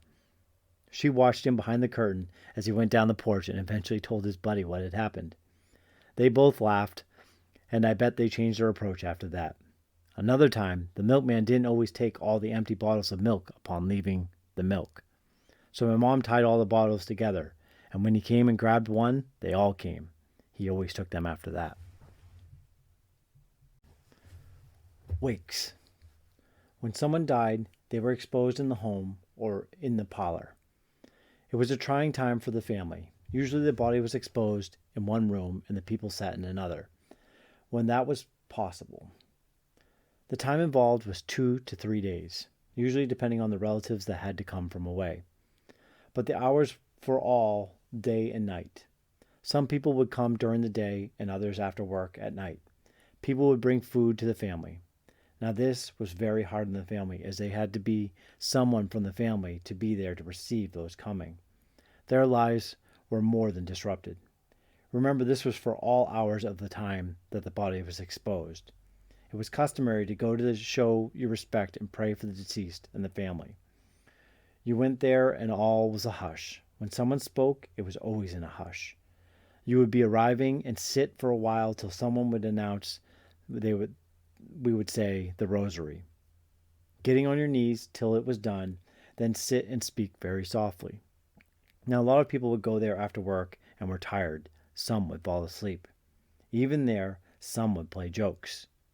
Once a guy had fallen asleep when someone put a book of matches on the side of his foot and lit them. He woke up, not knowing where he was, with a howl. Remember the hush. That would usually wake up the family who was trying to rest. Another time a guy was sleeping with his mouth wide open. Someone got a teaspoonful of water and dumped it in his mouth. He woke up choking. Once I was asked to be a pallbearer for a neighbor. They lived on the 3rd floor of an apartment building. When it came time to go to the church, all the other people having gone down except the pallbearers and the undertaker went to close the lid of the casket and could not.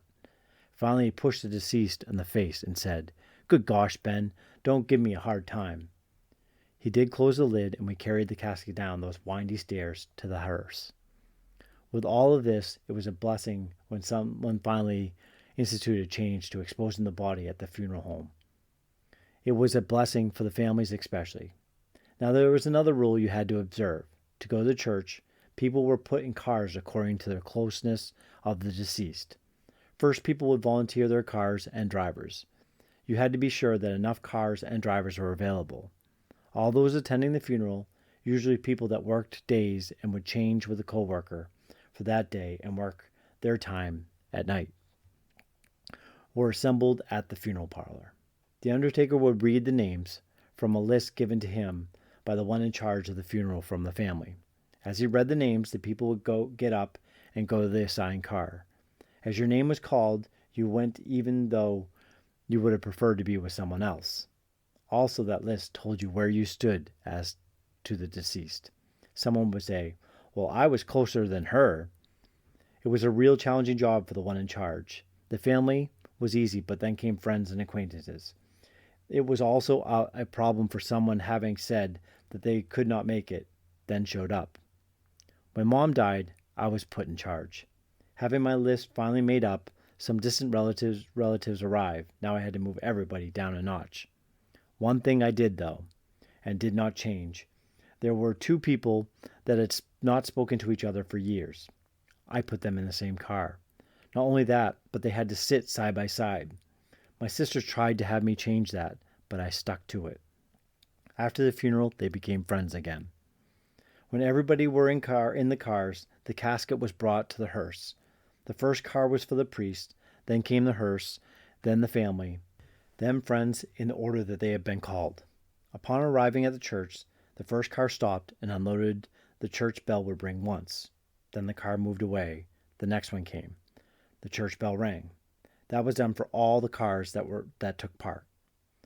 The same in reverse was done after the funeral. When all the cars, again, the procession was headed for the cemetery. In older days, all would dismark and stand by the grave. Later, the cars just passed the grave and people would look at the place, and the car went on so that other cars could do the same. All of this was a long procedure.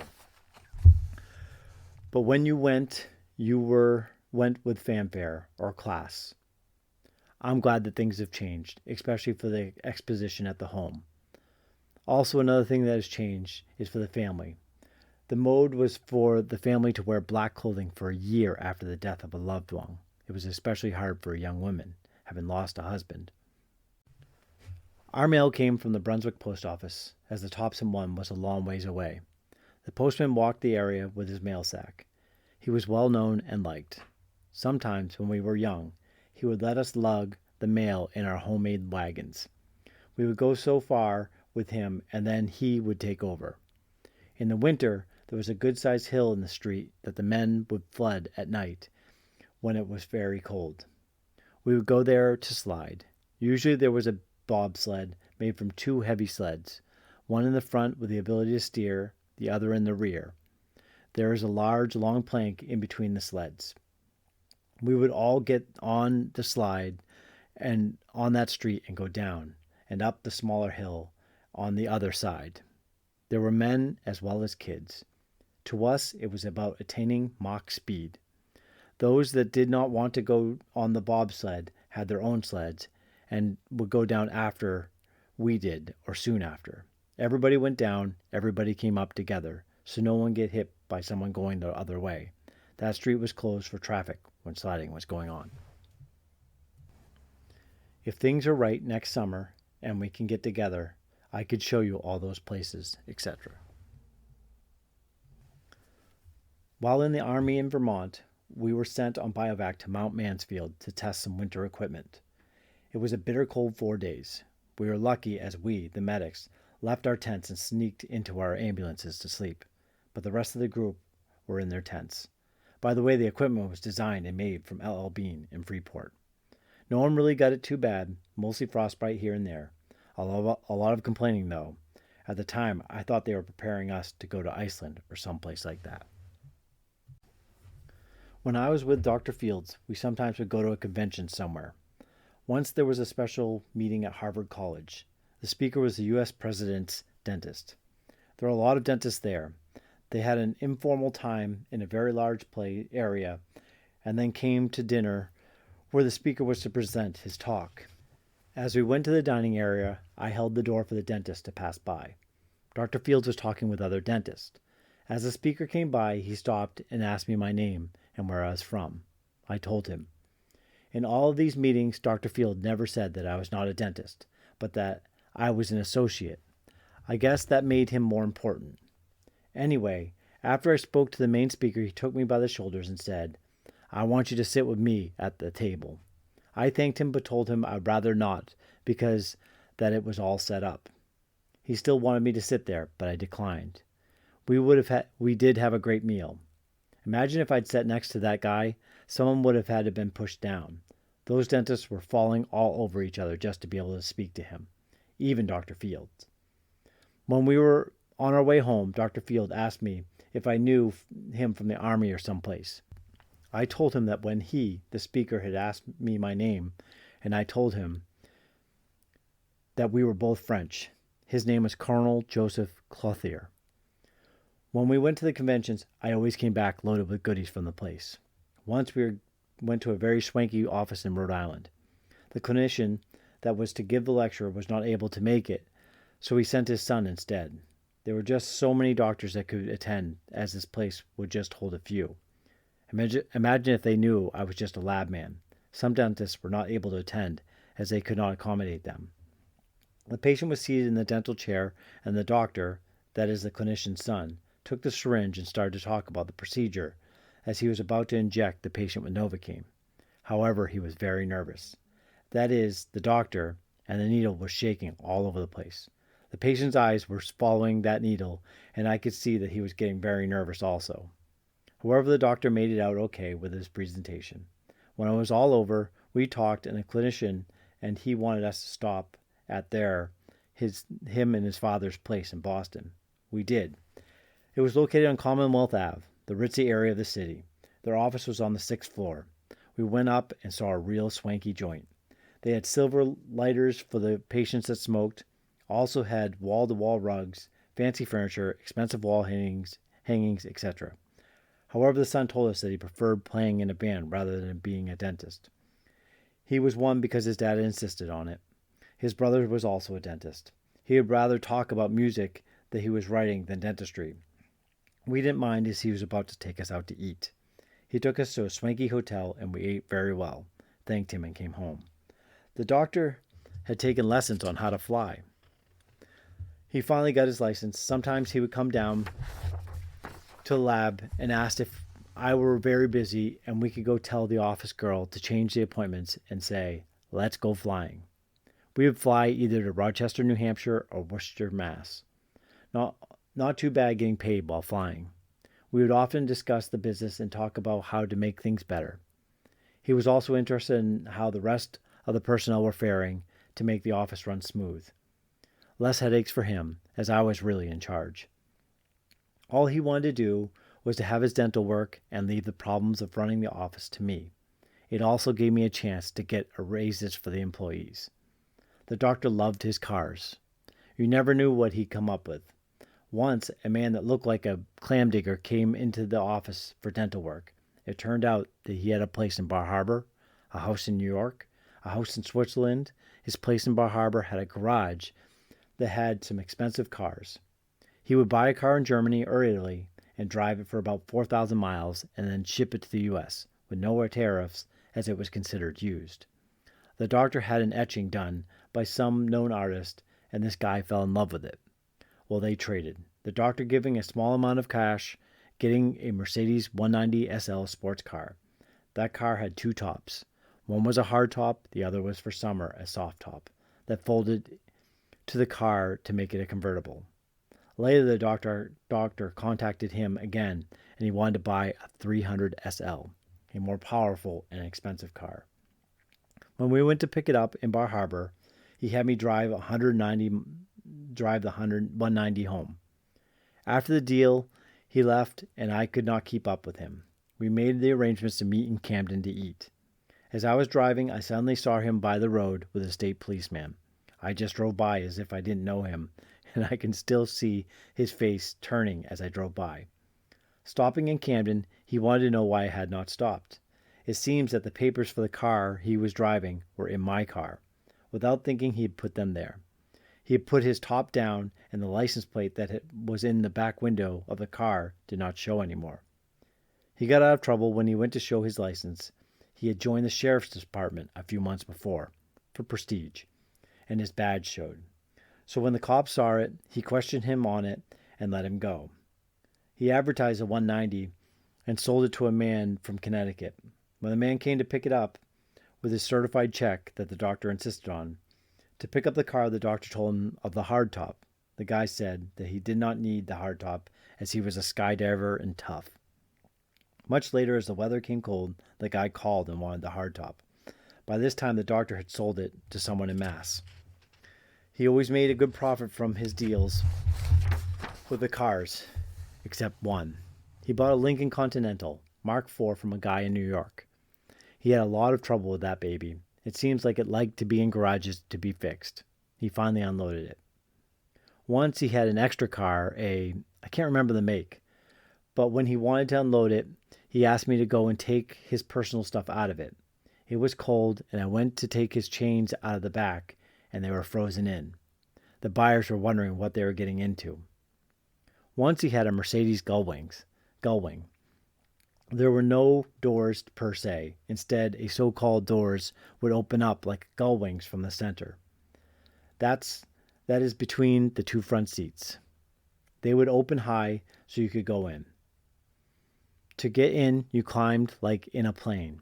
It was always funny to see people look at you when you stopped, opened the wings, and got out.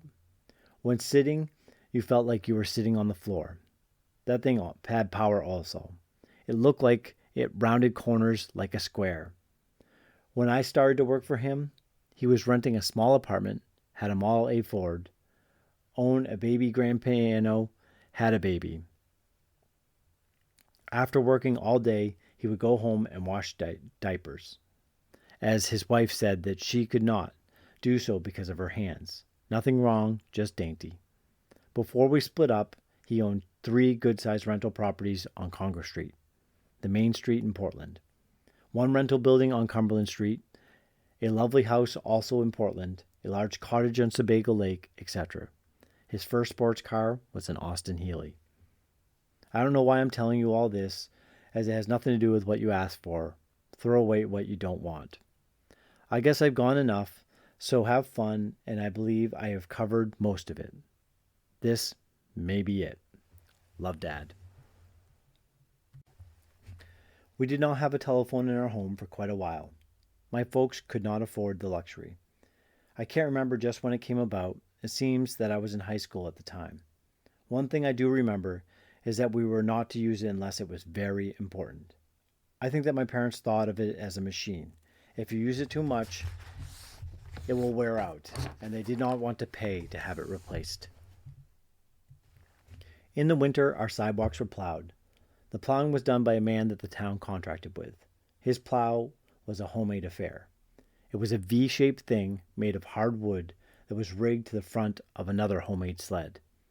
It was hauled by a workhorse pulling it. The horse would walk in the snow and trudge along.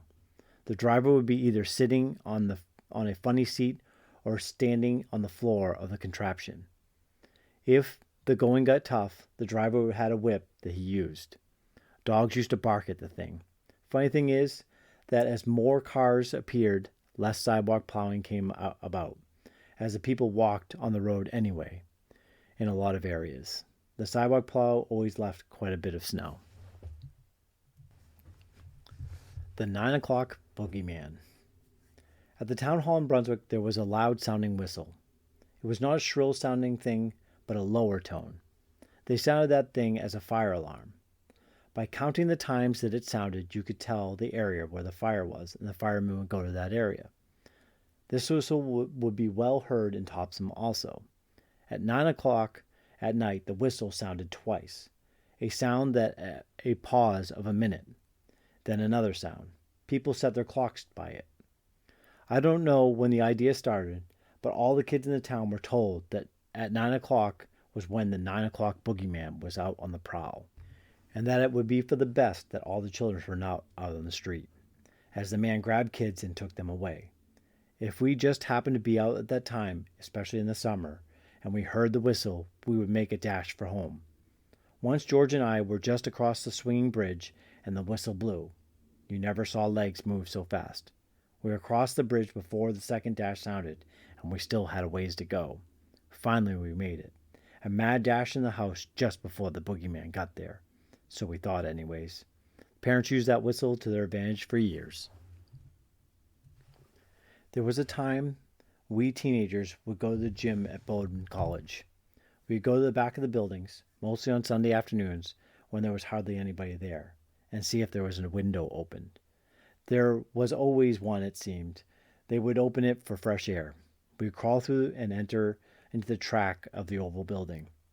They used that area for meets at times, and we would run the oval track and try to find other stuff to use, such as hurdles, etc. Then we'd go upstairs by the circular staircase metal, which I thought was the greatest thing invented, where there were mats for wrestling to put under the rings, eye bars, horses, and such. We would find something to hoist ourselves up to the rings.